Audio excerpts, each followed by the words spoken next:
ஒரு ராஜா ஊரெல்லாம் சுற்றி பார்த்துட்டு வரலாம்னு ஒரு நாள் புறப்பட்டு போனார். ஒரு இடத்துல தறி நெசவு வேலை ரொம்ப மும்முரமாக நடந்துக்கிட்டு இருந்தது. ஒரு பெரியவர் தறியால் நெசவு வேலை செஞ்சுக்கிட்டு இருந்தார். பக்கத்தில் ஒரு அழகான பொண்ணு உட்காந்து நூலை சுற்றிக்கிட்டு இருக்குது. ராஜா அந்த பெரியவரை பார்த்து யார் இந்த பொண்ணுன்னு விசாரித்தார். ராஜா அப்படி கேட்டதும் அவருக்கு ரொம்ப பெருமையாக போயிட்டுது. ஏன்னா உட்காந்துருந்தது அவரோட மகள். அரசே, இது என்னுடைய மகள். இவ வேகமாக நூல் திரிக்கக்கூடியவள். வைக்கோலை எடுத்து இவ திரிச்சா கூட அது எல்லாம் பவுனிழையா வெளியில் வரும் அப்படின்னு ஒரு ராசி இவளுக்கு அப்படின்னு ரொம்ப பெருமையாக ராஜா கிட்ட சொன்னார். ராஜா இதை கேட்டதும் அசந்துட்டார். அப்படியா, இவ்வளவு அழகும் சாமர்த்தியமும் உள்ள இந்த பொண்ணு என்னோட வரட்டுமே, இவளை என் மருமகளை ஆக்கிக்கிறேன் அப்படின்னார் ராஜா. அந்த பெரியவருக்கு ஒன்றும் புரியல. ஏதோ கொஞ்சம் பெருமையாக சொல்ல போவ அது இப்படி ஆயிட்டுதே அப்படின்னு கவலைப்பட்டார். இருந்தாலும் ராஜா பேச்ச தட்ட முடியுமா, மகளை அனுப்பி வச்சுட்டார். ராஜா அந்த பொண்ணை அரண்மனைக்கு அழைச்சிட்டு வந்தார். அங்கே ஒரு அறையில் வச்சு பூட்டி விட்டார். அந்த ரூமு நிறைய வைக்கோலை கொண்டாந்து போட்டு அடைச்சாங்க. 3 ராட்டைகள் வேற வச்சுருந்தாங்க. நாளைக்கு பொழுது விடியறதுக்குள்ளே நீ இந்த வைக்கோலையெல்லாம் தங்க இழைகளாக மாற்றி காட்டணும். நாளைக்கு காலம்புறம் வந்து நான் இந்த அறை கதவை திறப்பேன். உன் தகப்பன் சொன்னது மாதிரி எல்லாம் தங்கமாக மாறி இருக்கணும், இல்லைன்னா நீ உயிர் தப்ப முடியாது அப்படின்னு உத்தரவு போட்டார். பாவம் அந்த பொண்ணு என்ன பண்ணும், பகல் பூரா அழுதுகிட்டே உட்காந்துருக்குது. ராத்திரி பூராவும் தூக்கம் வரல. மறுநாள் அதிகாலை நேரத்தில் யாரோ கதவை தட்டுற சத்தம் கேட்டுது. பயந்துக்கிட்டே கதவை திறக்கிறா. திறந்து பார்த்தா வெளியில் 3 அவலட்சணமான பெண்கள். ஒருத்திக்கு வந்து கால் அகலமாக முறை மாதிரி இருக்குது, இன்னொருத்திக்கு கட்டை விரல் கரண்டி மாதிரி பெருசாக இருக்குது, 3வது பொண்ணுக்கு உதடு தடித்து ரப்பர் மாதிரி தொங்கிக்கிட்டு இருக்கு. யார் நீங்கள், உங்களுக்கு என்ன வேணும் அப்படின்னு கேட்குது இந்த பொண்ணு. நாங்கள் உங்களுக்கு உதவி செய்கிறதுக்கு தான் வந்திருக்கிறோம் அப்படின்னு சொல்லி உள்ளே வந்தாங்க. உட்காந்தாங்க. கொஞ்ச நேரத்துக்குள்ளே உள்ளே இருந்த வைக்கோலையெல்லாம் தங்க இழைகளாக மாற்றி கொடுத்துட்டு போயிட்டாங்க. காலையில் ராஜா வந்தார். பார்த்தார். ஆகா பேஷனார். இன்னும் கொஞ்சம் வைக்கோலை கொண்டாந்து அந்த ரூமில் போட சொன்னார். இந்த வைக்கோலையும் இன்னைக்கு தங்கமாக மாற்றி விடு, நாளைக்கு மறுநாள் உனக்கும் இளவரசனுக்கும் கல்யாணம்னு சொல்லிவிட்டார். இன்னைக்கு ராத்திரி அந்த 3 பொண்ணுங்களும் வந்தாங்க. வைக்கோலை பொண்ணு இழைகளாக மாற்றினாங்க. புறப்பட்டாங்க. இந்த பொண்ணு அவங்க காலில் விழுந்து வணங்கினா. என் உசுரை காப்பாற்றினீங்க, உங்களுக்கு நான் என்ன கைமாறு செய்ய போகிறேன் அப்படின்னா. பயப்படாத, நீ விரும்பினா எங்களுக்கு ஒரு உதவி செய்யலாம். உன்னுடைய கல்யாணத்துக்கு நாங்கள் 3 பேரும் வரோம். நீ எங்களை வந்து வரவேற்று ராஜாக்கிட்டையும் இளவரசர்கிட்டையும் நாங்கள் உன்னோட பெரியப்பா பொண்ணுங்கன்னு சொல்லி அறிமுகப்படுத்தி வை, நாங்கள் விருந்து சாப்பிட்டுட்டு போயிடுறோம் அப்படின்னாங்க. ரொம்பவும் சந்தோஷமாக சரின்னு ஒத்துக்கிட்டா. கல்யாண நாள் வந்தது. கல்யாணம் ரொம்ப கோலாகலமாக நடந்துக்கிட்டு இருக்கு. எல்லா தேசத்து ராஜா ராணிகளும் வந்துக்கிட்டு இருக்கிறாங்க. அந்த 3 அவலட்சணமான பொண்ணுங்களும் வந்து சேர்ந்தாங்க. யார் இவங்கன்னு கேட்டார் ராஜா. என் பெரியப்பா பொண்ணுங்க அப்படின்னா அந்த பொண்ணு. காலும் உதடும் கட்டை விரலும் ஏன் இப்படி உங்களுக்கு அவலட்சணம் ஆயிட்டுது அப்படின்னு கேட்டார். அதுக்கு அந்த பொண்ணுங்க பதில் சொன்னாங்க. என்ன செய்யறது, ஓயாமல் வைக்கோலை நூற்று ஒருத்தியோட கட்டை விரல் அப்படி கரண்டி மாதிரி ஆயிட்டுது, நாக்கில் தொட்டு தொட்டு திரிச்சதுனால ஒருத்தியோட உதடு அப்படி ஆயிட்டுது, காலால் கட்டையை அழுத்தி அழுத்தி தறி போட்டதுனால இன்னொருத்தையோட கால் அப்படி ஆயிட்டுது. உங்கள் மருமகளாக வந்திருக்கிற இந்த பொண்ணு அந்த 3ஐயுமே செய்ய தெரிஞ்சவ தான். என்ன ஆக போகுதோ இன்னும் கொஞ்ச நாளில் அப்படின்னாங்க. அவ்வளவுதான். ராஜா பயந்துட்டார். அம்மா, இன்னையிலேருந்து நீ இளவரசனின் மனைவி.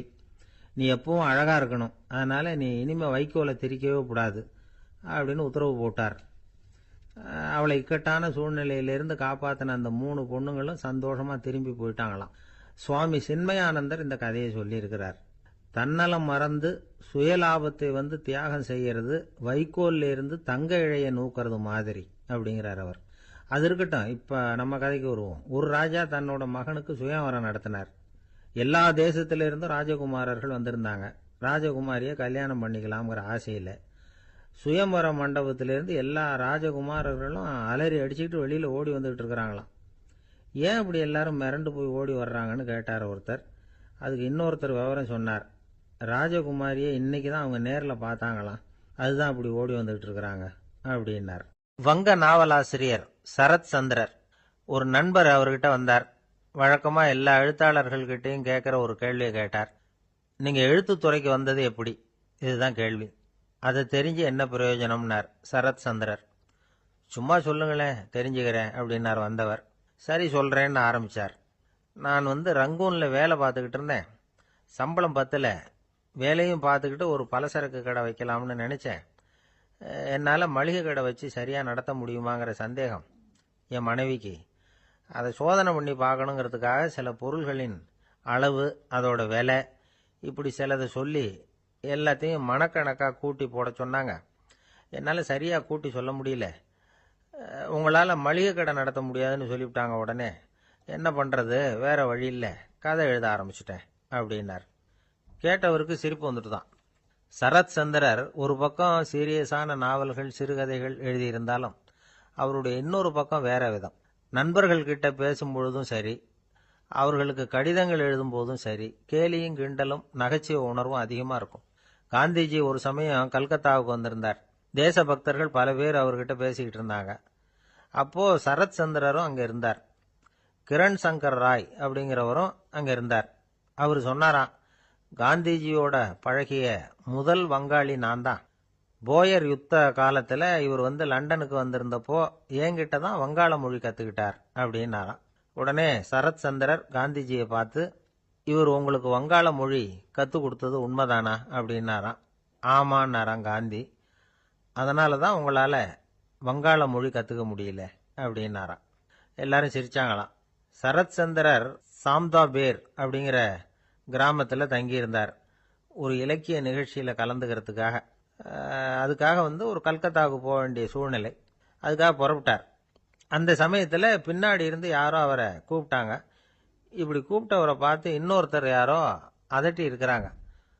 போகிறவரை ஏன் இப்படி கூப்பிடுறீங்க அப்படின்னு. ஏன் கூப்பிட்டா என்னன்னு கேட்டிருக்கார் சரத் சந்திரர். புறப்படுறவங்கள பின்னாடி இருந்து கூப்பிடுறது அபசகுனம், போகிற இடத்துல ஏதாவது ஆபத்து வரலாம் அப்படின்னு அதுக்கு விளக்கம் கொடுத்துருக்கிறார் அவர். உடனே சரத் சந்திரர் சொன்னாராம், இதோ இவங்க என்ன இலக்கிய கூட்டத்துக்கு அழைச்சிட்டு போகிறாங்களே, இதை விட வேற என்ன ஆபத்து வந்துட போகுது அப்படின்னாராம். இப்படி சரத் சந்திரருக்கு இயல்பாகவே நகைச்சுவை உணர்வு உண்டு. அவருடைய நண்பர் ஒருத்தர் வீட்டுக்கு கூப்பிட்டுருந்தார். அங்கே ஒரு கச்சேரிக்கு ஏற்பாடு பண்ணியிருந்தாங்க. சரத் சந்திரருக்கு இயல்பாகவே கச்சேரியில் நீண்ட ஆலோசனையெல்லாம் கேட்கறதுக்கு பொறுமை இருக்காது.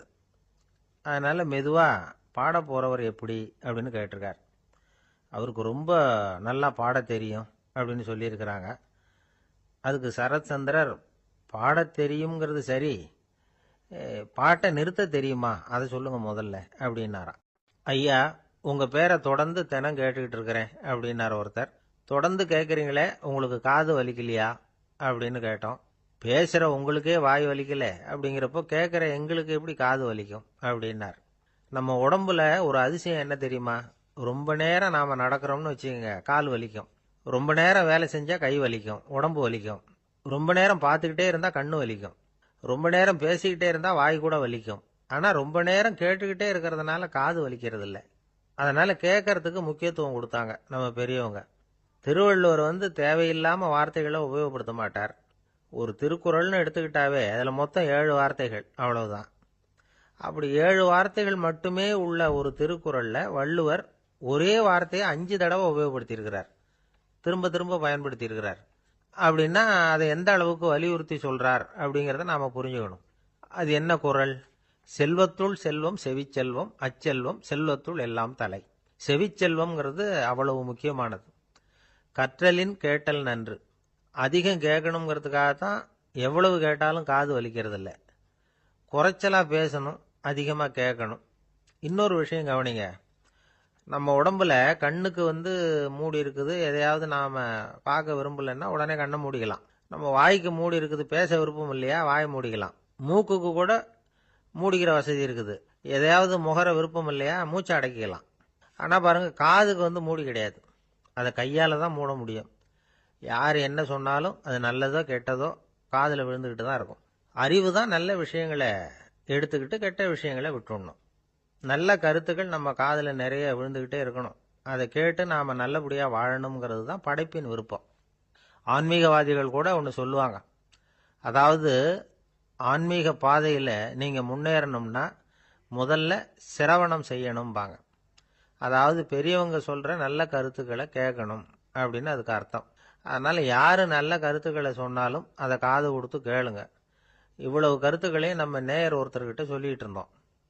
அவரும் சரி சரின்னு தலையாடிக்கிட்டே இருந்தார். அப்புறம் சொன்னார், நீங்கள் சொல்கிறது சரிதான் சார், காதுக்கு மூடி இல்லைங்கிறது ரொம்ப சரி. அதனால தான் உங்கள் தகவல் கூட நாங்கள் விரும்புகிறோமோ இல்லையோ தினம் காதில் விழுந்துக்கிட்டு இருக்குது அப்படின்னார். எங்களுக்கு ரொம்ப பெருமையாக இருந்தது. அப்படியா அப்படின்னோம். ஆனாலும் என்ன மாதிரி சில பேர் நீங்கள் தகவல் சொல்கிற சமயத்தில் காதில் மூடி இல்லையேன்னு சொல்லி கவலைப்படுறதில்ல சார் அப்படின்னார். ஏன்னு கேட்டோம். காதை மூடுறதுக்கு தானே வசதி இல்லை, ரேடியோவை மூடுறதுக்கு வசதி இருக்குதுல்ல, அதனால் டக்குன்னு அதை மூடி வச்சுருவோம் அப்படின்னார். ஒரு ஊரில் ஒரு ராஜா இருந்தார். அந்த ராஜாவுக்கு ஒரு மந்திரி. ராஜா ரொம்ப நியாயமானவர், நேர்மையானவர், கண்டிப்பானவர். தப்பு செய்கிறது யாராக இருந்தாலும் தண்டனை கொடுப்பார். வேண்டியவங்களுக்கு ஒரு நியாயம், வேண்டாதவங்களுக்கு ஒரு நியாயங்கிறதெல்லாம் அவர்கிட்ட கிடையாது. ஒரு சமயம் அரசவையில் அந்த அமைச்சரே விதிமுறைகளுக்கு புறம்பா ஏதோ நடந்துகிட்டு இருக்கார். மன்னருக்கு கோபம் வந்துட்டுது. உடனே அந்த அமைச்சரை கிட்டத்தில் கூப்பிட்டு அவர் கன்னத்தில் ஓங்கி ஒரு அறை கொடுத்துட்டாராம். உடனே அந்த அமைச்சர் என்ன பண்ணார் தெரியுமா? நேராக போனார். அங்கே நின்றுக்கிட்டு இருந்த இன்னொருத்தர் கன்னத்தில் ஓங்கி அரைஞ்சார். அறை வாங்கினவர் திகைச்சு போயிட்டார். இவர் ஏன் நம்மளை அரைகிறார் அப்படின்னு யோசனை பண்ணார். மன்னரும் திகைச்சு போயிட்டார். நாம இவரை அரைஞ்சா அதுக்காக இவர் போய் இன்னொருத்தரை அரையணுமா அப்படின்னு யோசனை பண்ணார். இவருக்கு என்ன பைத்தியமானு கூட நினைக்க ஆரம்பிச்சுட்டார். ஆனால் என்ன ஆச்சுன்னா, அப்புறம் அமைச்சர் அவர் கவனிச்சுக்கிட்டு இருந்தாரா, அவர் இன்னொருத்தர் அரைஞ்சார் இல்லையா, அந்த அறை வாங்கின ஆசாமியை பார்த்து கத்திக்கிட்டு இருந்தார். யார்? அமைச்சர். ஏன்பா என்கிட்ட அறையை வாங்கிக்கிட்டு இப்படி விவரம் இல்லாமல் நின்றுட்டு இருக்கிறிய, நான் உனக்கு கொடுத்ததை நீ வேற யாருக்கிட்டையாவது கொடுத்துரு அப்படின்னார். உடனே அந்த ஆள் பார்த்தான். தனக்கு அடுத்தபடியாக நின்றுக்கிட்டு இருந்தவனை ஓங்கி ஒரு அறை அரைஞ்சான். அவன் கன்னத்தை தடவிட்டே யோசனை பண்ணான். இது ஏதோ புரிஞ்சுக்கிட்ட மாதிரி அடுத்தாப்புல நின்றுக்கிட்டு இருந்தவனை அரைஞ்சான். இப்படி இந்த அறை மாறி மாறி போய்கிட்டே இருக்குது. ஊரு பூரா பிரயாணம் பண்ண ஆரம்பிச்சுட்டுது. அன்னைக்கு ராத்திரி அந்த ராஜா படுக்கிறதுக்காக போனார். அந்த நேரம் பார்த்து அவர் கன்னத்தில் பலார்னு ஒரு அறை விழுந்தது. நம்மளே அரையிறது யாரு அப்படின்னு அதிர்ச்சியோட மன்னர் திரும்பி பார்க்கறாரு. அரைஞ்சது அவரோட மனைவி. என்னாச்சு உனக்குன்னு கத்துனார் ராஜா. உங்களுக்கு தெரியாதா, ஊர் பூரா ஒருத்தர் மாற்றி ஒருத்தர் மூலமாக இந்த அறை பிரயாணம் பண்ணிட்டு வருது அப்படின்னாங்க அந்த அம்மா. அப்படின்னா ஆரம்பித்த இடத்துக்கே வந்துட்டுதா அப்படின்னாராம் மன்னர். என்ன சொல்கிறீங்கன்னு கேட்டிருக்காங்க. இவர் விவரத்தை சொன்னாராம். அப்படின்னா நீங்கள் ஆரம்பித்து வச்ச இந்த விளையாட்டை நான் முடிச்சு வச்சுட்டேன் அப்படின்னாங்களாம் அந்த அம்மா. மறுநாள் காலை மறுபடியும் அரசவை கூடிச்சு. அந்த அமைச்சர் மன்னரை பார்த்து கேட்டார், என்ன மகாராஜா, என்கிட்ட கொடுத்ததை திருப்பி வாங்கிட்டீங்களா அப்படின்னாராம். இப்படி நடக்கும்னு நான் எதிர்பார்க்கவே இல்லைன்னார் மன்னர். ஆனால் நான் எதிர்பார்த்தேன். அது எங்கே போயிட போகுது, ஊர் பூரா சுற்றி கடைசியில் உங்ககிட்ட தான் சேரும் அப்படிங்கிறது எனக்கு தெரியும் அப்படின்னார் அமைச்சர். இந்த கதை வேடிக்கையாக இருந்தால் கூட இதில் உள்ள கருத்து முக்கியமானது. இந்த உலகத்தில் பல கருத்துக்கள் இப்படி தான் மாறி மாறி சுற்றி வந்துக்கிட்டே இருக்குது. நம்மால் ஒருத்தன் தன்னுடைய நண்பன் ஒருத்தனை கடத்தெருவில் பார்த்தான். உடனே ஓடி போய் பலார்னு ஒரு அறை கொடுத்தானான். அவன் கன்னத்தை தடவிட்டு ஏன்டா என்ன அரைஞ்சேன்னு கேட்டிருக்கான். நீ ஏன்டா என்ன முட்டாள்னு என் மனைவிட்ட போய் சொன்னேன் அப்படின்ட்டுருக்கான் அவன். உன்னை ஒரு முட்டாள்னு சொன்னதுக்காகவா நீ என்ன அரைஞ்ச அப்படின்னு கேட்டிருக்கான் இவன். டேய், நான் அதுக்காக அறையலப்பா, அது ஒரு பெரிய ரகசியம். நான் முட்டாளுங்கிறது அந்த ரகசியத்தை நீ ஏன் எங்கள் வீட்டில் போய் சொன்னேன், அதுக்காக தான் அரைஞ்சேன் அப்படின்னு நான் அவன். துருக்மேனியாவில் அஷ்காபாத் அப்படின்னு ஒரு நகரத்தில் ஒரு புவியியல் விஞ்ஞானி இருந்தார். அவர் ஒரு நாய்க்குட்டி வளர்த்தார். ஒரு நாள் முன்னிரவு நேரம் ஒரு மேஜைக்கு முன்னாடி உட்காந்து அந்த விஞ்ஞானி ஏதோ கணக்கு போட்டுக்கிட்டு இருக்கிறார். அவருக்கு ஒரு சின்ன பெண் குழந்தை, அது தொட்டிலில் தூங்கிட்டு இருக்குது. அந்த நாய்க்குட்டியும் ஒரு மூலையில் படுத்து அது பாட்டுக்கு தூங்கிட்டு இருந்தது. ஒரே அமைதி. அந்த நேரத்தில் திடீர்னு அந்த நாய்க்குட்டி துள்ளி எழுந்திரிச்சது. நேராக குழந்தைகிட்ட ஓடிச்சு. அந்த குழந்தைய அது போட்டிருந்த ட்ரெஸ்ஸோடு சேர்த்து கவ்வி தூக்குச்சு. தூக்கிக்கிட்டு வாசல் பக்கம் ஓடிச்சு. நாய்க்குட்டி குழந்தைய கவ்வி தூக்க முடியுமாங்கிற சந்தேகம் உங்களுக்கு இல்லையா? நீங்கள் நம்ம ஊர் நாய்க்குட்டியவே பார்த்து பழக்கப்பட்டிருக்கீங்க, அதனால் நம்புறதுக்கு சிரமமாக இருக்கும். அந்த ஊர்ல எல்லாம் அது ரொம்ப ஸ்ட்ராங்காக இருக்கும், ஒரு ஏதோ கண்ணுக்குட்டி மாதிரி இருக்கும். விஞ்ஞானி அதை பார்த்துட்டார். உடனே அந்த நாய்க்கு வெறி பிடிச்சிட்டுதுன்னு முடிவு பண்ணிட்டு தன்னோட கை துப்பாக்கி எடுத்துக்கிட்டு ஓடி வந்தார். அவர் வெளியில் நாய்க்குட்டி எங்கே அப்படின்னு பார்த்து தேடுறார். அந்த நேரத்தில் அந்த வீடு இடிஞ்சு விழுது. காரணம் பூமி அதிர்ச்சி. இப்படி பூமி அதிர்ச்சி உண்டாக போகுதுங்கிறது அந்த நாய்க்குட்டிக்கு முன்னாடியே தெரிஞ்சு போச்சு. அதுதான் குழந்தைய தூக்கிட்டு வெளியில் ஓடி வந்திருக்குது. அது மூலமாக அந்த குடும்பத்தையே காப்பாற்றிருக்குது அந்த நாய்க்குட்டி. இந்த சம்பவம் நடக்கிறதுக்கு 3 நாளைக்கு முன்னாடியே சில பிராணிகளுக்கு இப்படி நடக்க போகுதுங்கிறது தெரிஞ்சிருக்குதான். ஆமாம், அந்த நகரத்தில் 3 நாளைக்கு முன்னாடியே பாம்பு, பல்லி இதெல்லாம் அது தங்கியிருந்த வலையை விட்டு வெளியில் ஓடி வந்துட்டுது. அதே மாதிரி அங்கே இருந்த புறாவெல்லாம் பறந்து போயிடுச்சான். இதே மாதிரி யுகோஸ்லோவியாவில் கூட ஒரு நகரம், அங்கே ஒரு நாள் ராத்திரி ஒரு மிருக காட்சி சாலையில் திடீர்னு ஒரு பெரிய கலவரம், கூச்சல், குழப்பம். அங்கே இருந்த கழுதை, புலி, யானை, பறவை எல்லாம் கண்ணாபின்னான்னு கத்த ஆரம்பிச்சுட்டுது. நீர் யானை அதுக்குன்னு போடப்பட்டிருந்த தடுப்பையே தாண்டி குதிச்சு வெளியில் வந்துட்டு தான். மறுநாள் தான் எல்லாருக்கும் விஷயம் புரிஞ்சுது. அடுத்த நாள் காலையில் அங்கே பூமி எதிர்ச்சி உண்டாயிட்டுது. இப்போ பாருங்க, அதாவது மனுஷனை போய் தீர்க்க தரிசி அது இதுன்னு சொல்லிட்டு இருக்கிறோம். இவனை விட அது பரவாயில்லைன்னு தோணுது. அதாவது மிருகங்கள் ஒன்று நடக்க போகுதுங்கிறத முன்னாடியே புரிஞ்சுக்குதே. சரி, இதெல்லாம் எப்படி அது முன்கூட்டி புரிஞ்சுக்குது? அதுதான் படைப்பு ரகசியம். அதை கண்டுபிடிக்கிறதுக்கு தான் மனுஷன் ஆராய்ச்சி பண்ணிட்டு இருக்கிறான். விஞ்ஞானிகளோட ஆராய்ச்சியெல்லாம் ஒரு பக்கம் இருக்கட்டும், வீட்டுக்குள்ளேயே சில ஆராய்ச்சி பண்ணி பாருங்களேன். இப்போ சில யோசனை சொல்லி அதை சோதனை பண்ணி பாருங்க அப்படின்னு ஒருத்தர் சொன்னாராம்.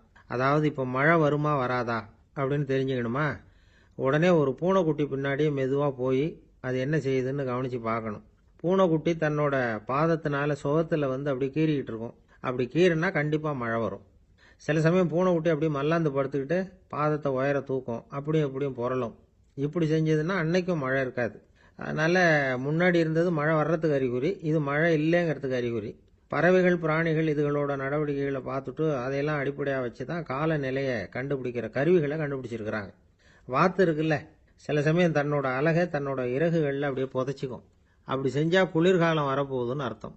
பருவநிலை குளிராக மாறப்போகுதுங்கிறதுக்கு இதுதான் அறிகுறி. சிட்டுக்குருவி இருக்குதுல்ல, அதெல்லாம் புழுதியில் உழுந்து புரளும், சிறகுகளை படபடன்னு அடிச்சுக்கும். அப்படி செஞ்சால் மழை வரப்போகுதுன்னு அர்த்தம். ஒன்று மட்டும் நாம் நல்லா தெரிஞ்சுக்கணும், இயற்கையின் சீற்றம்னு சொல்கிறோம் இல்லையா, இயற்கை ஏன் நம்ம மேலே கோவப்படுது?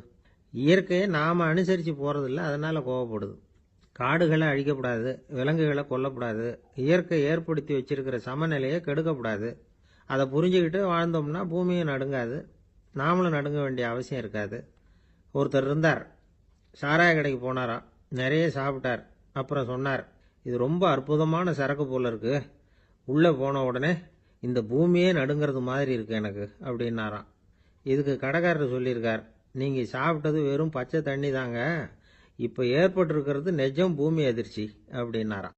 கங்கை கரை தோட்டம் பக்கத்தில் ஒரு ஆசிரமம், அங்கே ஒரு பெரியவர் தங்கியிருக்கிறார். அவர் தான் ராமகிருஷ்ண பரமஹம்சர். அந்த ஆசிரமம் இருந்த இடம் கரக்பூர். வங்காளத்தில் பொதுவாக எல்லாரும் மீன் சாப்பிட்றது உண்டு. கங்கையில் குளிச்சுட்டு கையில் ஒரு மீனோட வர்றது வழக்கம்.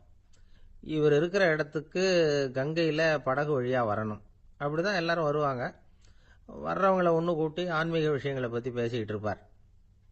ஒவ்வொரு நாள் ஒவ்வொருத்தர் நகரத்துக்கு போகணும், வரும்பொழுது மீன் கொண்டுகிட்டு வரணும். அதுக்கு ஒரு அட்டவணையே உண்டு ஆசிரமத்தில். அது பிரகாரம் ஒரு நாள் சுவாமி யோகானந்தர் படகுல போனார்.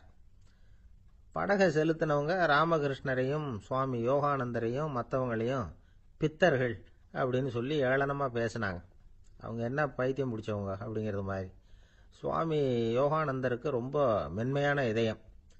இவங்க இப்படி கண்ணாபின்னான்னு பேசுகிறத பார்த்தா மீனை வாங்கிட்டு திரும்புகிறப்போ என்ன நடக்குமோ அப்படிங்கிற பயம் வேற வந்துட்டுது அவருக்கு. அவ்வளவு மென்மையானவர். இதை தெரிஞ்சுக்கிட்ட ராமகிருஷ்ணர், யோகானந்தா இங்கே வா அப்படின்னு கூப்பிட்டார். இவர் கண்ணீரை தொடச்சிக்கிட்டே கிட்ட போனார். சொன்னார், ஐயா, படகு ஓட்டுறவங்க உங்களை பற்றி மோசமாக பேசுகிறாங்க. என்ன திட்டினா பரவாயில்ல, ஆனால் உங்களை அவங்க திட்டுறாங்க, அதை என்னால் தாங்கிக்க முடியல அப்படின்னார். இதை கேட்டதும் ராமகிருஷ்ணருக்கு கோபம் வந்துட்டு தான். என்னது, உன்னுடைய குருவை பற்றி அவங்க மோசமாக பேசும்பொழுது நீ சும்மா இருந்தியா, வெளியில் போ அப்படின்னு விட்டார். குரு நிந்தனை செய்கிறப்போ அதை கேட்டுக்கிட்டு சும்மா இருக்கலாமா? குரு நிந்தனையை கேட்டால் பாவம் இல்லையா? என்னை தூற்றும் போது அவங்க பாவம் செய்கிறாங்க, அதை கேட்டுக்கிட்டு நீ சும்மா இருந்தால் நீயும் பாவம் செய்கிற அப்படின்னாராம். அடுத்த நாள் சுவாமி நிரஞ்சனானந்தர் போக வேண்டிய நாள். இவர் படகுல போகும்பொழுதும் அதே மாதிரி நடந்துதான். அவங்க மோசமாக பேச ஆரம்பித்தாங்க, திட்ட ஆரம்பித்தாங்க. அப்படி கேலி பண்ண ஒருத்தனை இவர் என்ன பண்ணார், பலார்னு கன்னத்தில் அரைஞ்சிட்டார். இன்னொருத்தனை கங்கையில் தூக்கி எறியறதுக்கும் தயாராகிட்டார். அதுக்கப்புறம் அவங்க யாரும் வாயை திறக்கலை. மீன் வாங்கிட்டு வர்றப்பவும் படகுல ஒரே அமைதி, அவ்வளவு பயம் அவங்களுக்கு. ராமகிருஷ்ணர் கூப்பிட்டு விசாரித்தார் என்ன நடந்ததுன்னு. இவர் சொன்னார், அவர் யோகானந்தா போகும்பொழுது என்ன நடந்ததோ அப்படியே தான் இப்பவும் நடந்தது. குரு நிந்தனை செய்கிறத கேட்டுக்கிட்டு நான் சும்மா இருப்பேனா, ஒருத்தனை அப்படியே அரைஞ்சுட்டேன், இன்னொருத்தனை ஆற்றுல தூக்கி போட்டுருவேன்னு பயமுறுத்தினேன், அவ்வளவுதான் அப்படின்னாராம். இப்போவும் ராமகிருஷ்ணருக்கு கோபம் வந்துட்டு தான். என்ன இது, அணியறது காஷாயம், இருக்கிறது ஆசிரமம், உனக்கு இவ்வளவு கோபம் வந்ததுன்னா அப்புறம் என்னத்துக்கு ஆசிரமத்தில் இருக்கணும், பிரம்மச்சாரி எப்பவும் அமைதியாக இருக்கணும் அப்படின்னு அறிவுரை சொன்னாராம் ராமகிருஷ்ணர். அப்போ இவர் கேட்டாராம், ஏங்க அவருக்கு ஒரு விதமான அறிவுரை சொன்னீங்க, எனக்கு வேற விதமா அறிவுரை சொல்றீங்க, இதுல எது உண்மை அப்படின்னு கேட்டிருக்கார். இதுக்கு ராமகிருஷ்ணர் சொன்ன பதில் என்னன்னா, அட அசடே, சக்கரத்தில் காற்று அதிகமாக இருந்தால் குறைக்கணும், குறைச்சலா இருந்தால் கூட்டணும். அவன் சாது, அவனுக்கு அதிக உணர்ச்சி தேவை, உனக்கு படபடப்பு அதிகம், உனக்கு பொறுமை தேவை அப்படின்னாராம். இதில் உள்ள கருத்து என்னன்னா, கல்விங்கிறது எப்படின்னா அதை சூழ்நிலைக்கு தகுந்த மாதிரி கற்பிக்கணும். எல்லாருக்கும் ஒரே மாதிரி கற்பிக்கக்கூடாது. கேட்குறவர் தகுதி, புரிஞ்சுக்கிற திறமை, இதை பொறுத்து கல்வி அமையணும். ஆரம்ப காலத்தில் ஒரு குரு, அப்போ ஒரு சீடன் இருந்தான். அது வேடிக்கையான குரு, வேடிக்கையான சீடன். ஒரு ஆசிரமம். ஒரு நாள் ஒருத்தன் அவசரமாக அந்த குருவை தேடி வந்திருக்கிறான். என்ன விஷயம்னு விசாரிச்சார் குரு. உங்கள் சீடர் என்னை அடிச்சுட்டார் அப்படின்னு புகார் பண்ணானான் அந்த ஆள். குரு சீடனை கூப்பிட்டார். அடிச்சியா இந்த ஆளை அப்படின்னு கேட்டாராம். ஆமான் இருக்கான் சீடன். ஏன் அடிச்சே அப்படின்னு கேட்டாராம்.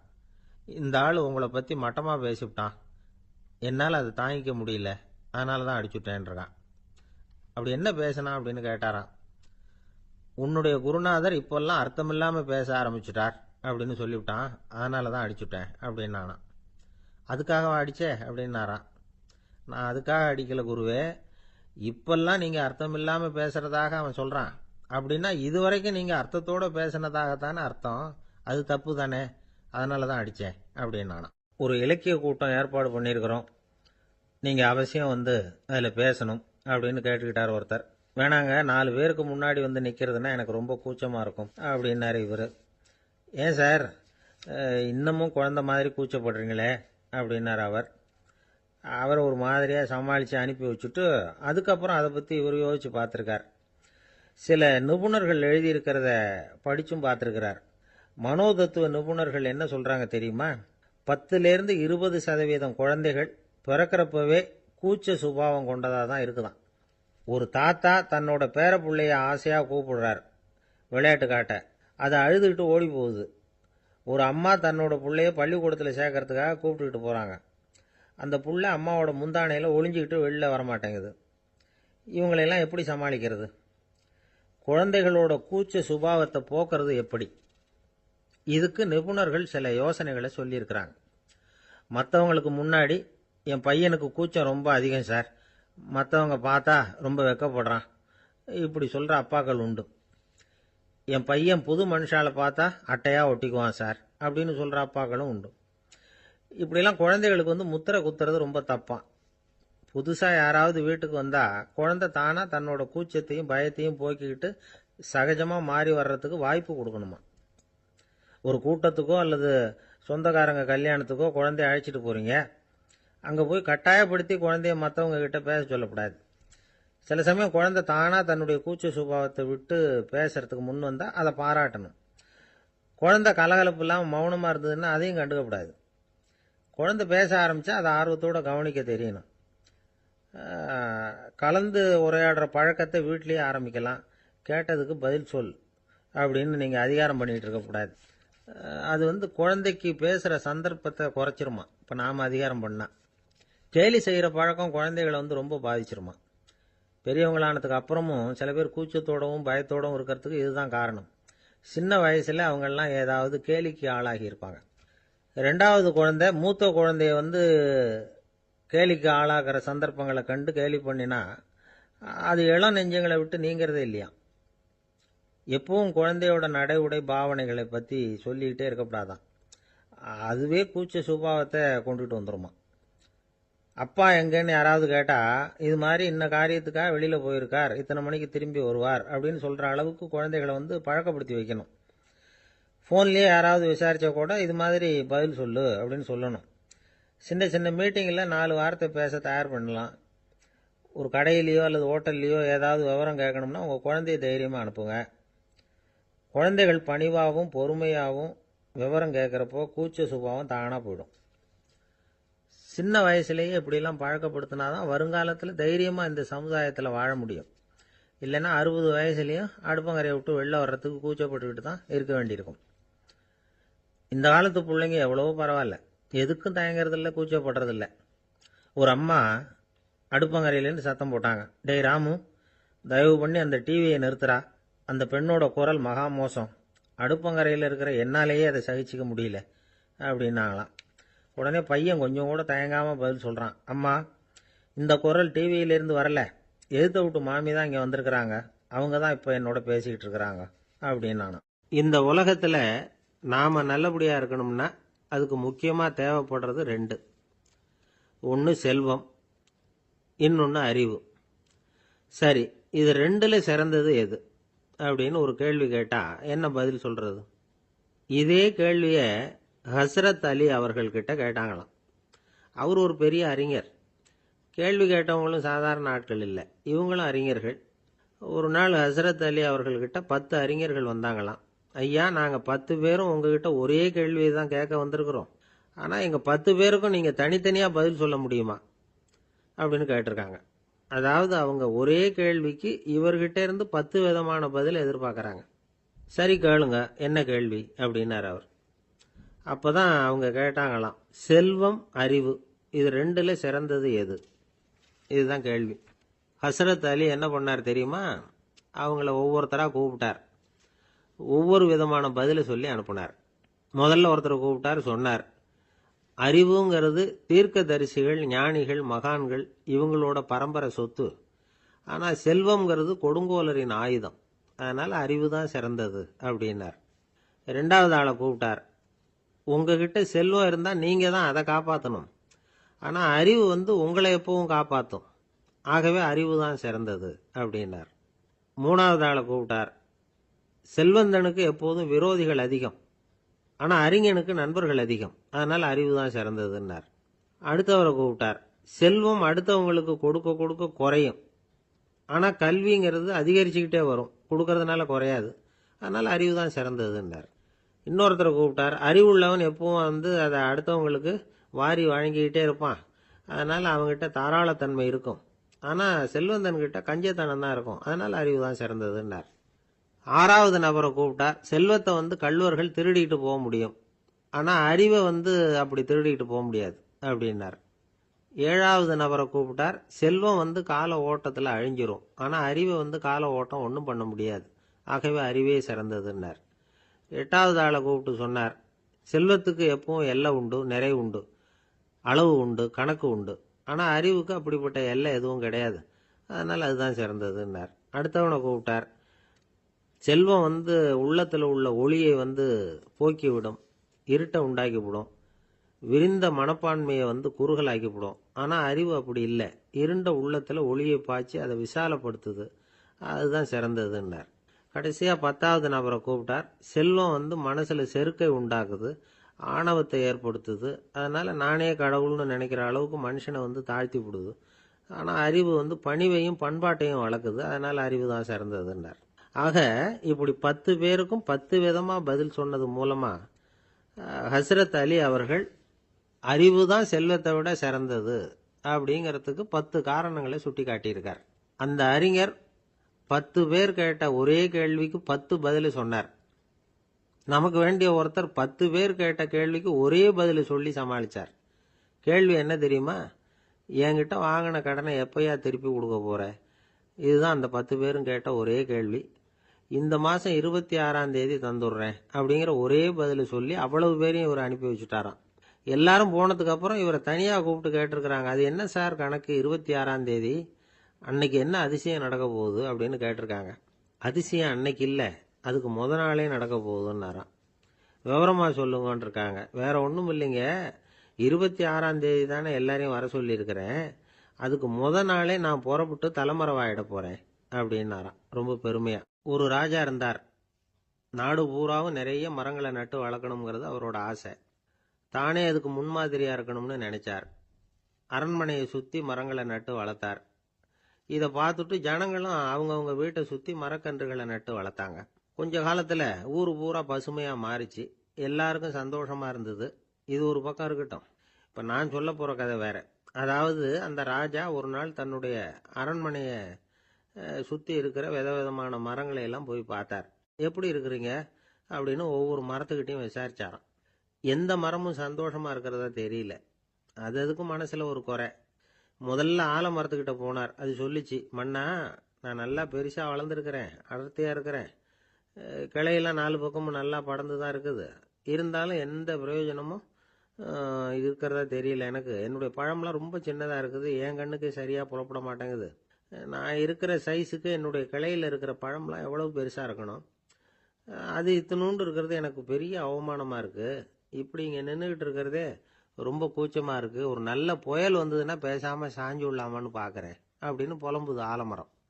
சரி இருக்கட்டும்னு நினச்சிக்கிட்டு ராஜா அடுத்தபடியாக ஒரு அத்தி மரத்துக்கிட்ட போனார். அதுவும் புலம்ப ஆரம்பிச்சுட்டுது. நான் கூட பெரிய மரம் தான், இல்லை இலையெல்லாம் அழகாக தான் இருக்குது, பழம் அழகாக இருக்குது, இருந்தாலும் உள்ள விஷயம் இல்லையே. அத்தி பழத்தை புட்டு பார்த்தா அத்தனையும் சொத்தை அப்படின்னு பழமொழியே உண்டாயிட்டுதே. இப்படி ஒரு கெட்ட பேரோடு நான் இருக்கணுமா அப்படின்னு புலம்புது அது.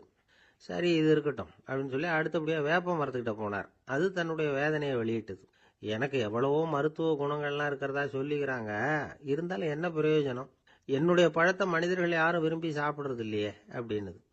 ராஜா அடுத்தாப்புல இருந்து ஒரு பனை மரத்துக்கிட்ட போனார். நான் நல்லா உயரமாக தான் வளர்ந்துருக்கிறேன், மற்ற மரங்கள்லாம் என்னை வந்து அண்ணாந்து தான் பார்க்கணும், இருந்தாலும் என்கிட்ட நிழலுக்காக யாரும் வந்து ஒதுங்கிறது இல்லையே அப்படின்னுது.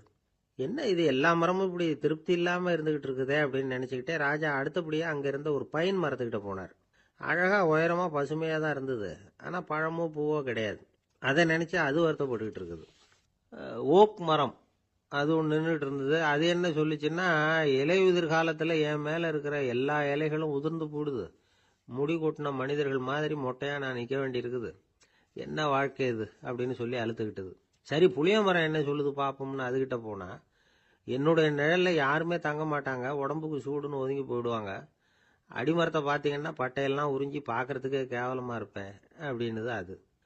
முருங்கை மரம் என்ன சொல்லிச்சு தெரியுமா, என்னுடைய இலை காயெல்லாம் சாப்பிட்றவங்களுக்கு சத்து கொடுக்கறது வாசம்தான், ஆனால் என் உடம்புல சத்தே கிடையாது, கொஞ்சம் வேகமாக காற்று அடிச்சதுன்னா முறிஞ்சி விழுந்துடுறேன், என்ன வாழ்க்கை இது அப்படின்னு சொல்லி அது வருத்தப்பட்டது. ராஜா யோசனை பண்ணார், என்ன இது மரங்கள் வந்து பூமியின் வரங்கள்னு சொல்கிறோம், மழை பெய்யறதுக்கு அதுதான் காரணம், பூமி செழிப்பாக இருக்கிறதுக்கும் அதுதான் காரணம், வீடு கட்டுறதுக்கு மரம், நாற்காலி செய்ய உபயோகப்படுத்துறதுக்கும் அதுதான் உபயோகப்படுது, மனுஷனுக்கு வேண்டிய ஆகாரங்களையும் கொடுக்குது, இப்படிலாம் இருந்தும் எல்லா மரமும் நிம்மதி இல்லாமல் இருந்துகிட்டு இருக்குதே அப்படின்னு நினைச்சார். அப்போ அங்கே இருந்த ஒரு மகிழ மரம் அவர் கண்ணில் பட்டுது. அந்த மரம் மட்டும் கொஞ்சம் நிம்மதியாக மகிழ்ச்சியாக இருக்கிறது மாதிரி தெரிஞ்சுது. உடனே ராஜா அதுகிட்ட போனார். உனக்கு மனசில் எதுவும் குறை இல்லையான்னு கேட்டார். இல்லை, நான் சந்தோஷமாக தான் இருக்கேன்னு அந்த மகிழ மரம். அப்படியான்னு ஆச்சரியமாக கேட்டார் ராஜா.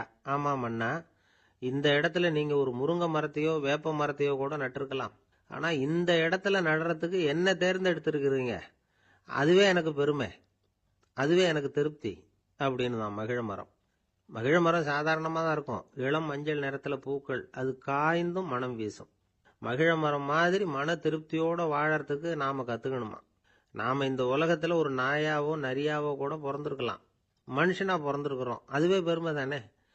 இந்த நிறைவு தான் மகிழ்ச்சியின் ரகசியம். ஒரு பையன் அப்பா கிட்ட போய், அப்பா நீங்கள் இந்த உலகத்தில் ஒரு மனுஷனாக பிறந்தது என்னோட அதிர்ஷ்டம் நானா. ஏண்டா அப்படி சொல்கிறேன்னு இருக்கார் அப்பா. நீங்கள் ஒரு கரடியாக பிறந்திருந்தா இந்நேரம் நானும் ஒரு கரடி குட்டியாக தானே இருந்திருப்பேன் அப்படின்னு நானா பையன். பக்தின்னு சொல்கிறோம் இல்லையா, அது வந்து 3 வகைப்படும் அப்படிங்கிறார் ஒரு பெரியவர். அது என்ன 3 வகைன்னா, தெய்வ பக்தி, அடியார்கள் பக்தி, குரு பக்தி. அடியார் பக்தியை விட தெய்வ பக்தியை விட குரு பக்தி தான் ரொம்பவும் சிறந்ததுங்கிறார் அவர். தெய்வத்துக்கிட்ட செஞ்ச பாவம் குருநாதர்கிட்ட தீர்ந்துருமா, குருநாதர்கிட்ட செஞ்ச பாவம் தெய்வத்துக்கிட்ட போனாலும் தீராதான். இப்படி பெரியவங்களாம் சொல்லி வச்சிருக்கிறாங்க. ஒரு காடு, அங்கே அயோத தௌமியர் அப்படின்னு ஒரு தபோதனர், அவர் பல மாணவர்களை ஒன்றா சேர்த்து ஒரு குருகுலம் நடத்திக்கிட்டு இருக்கிறார்.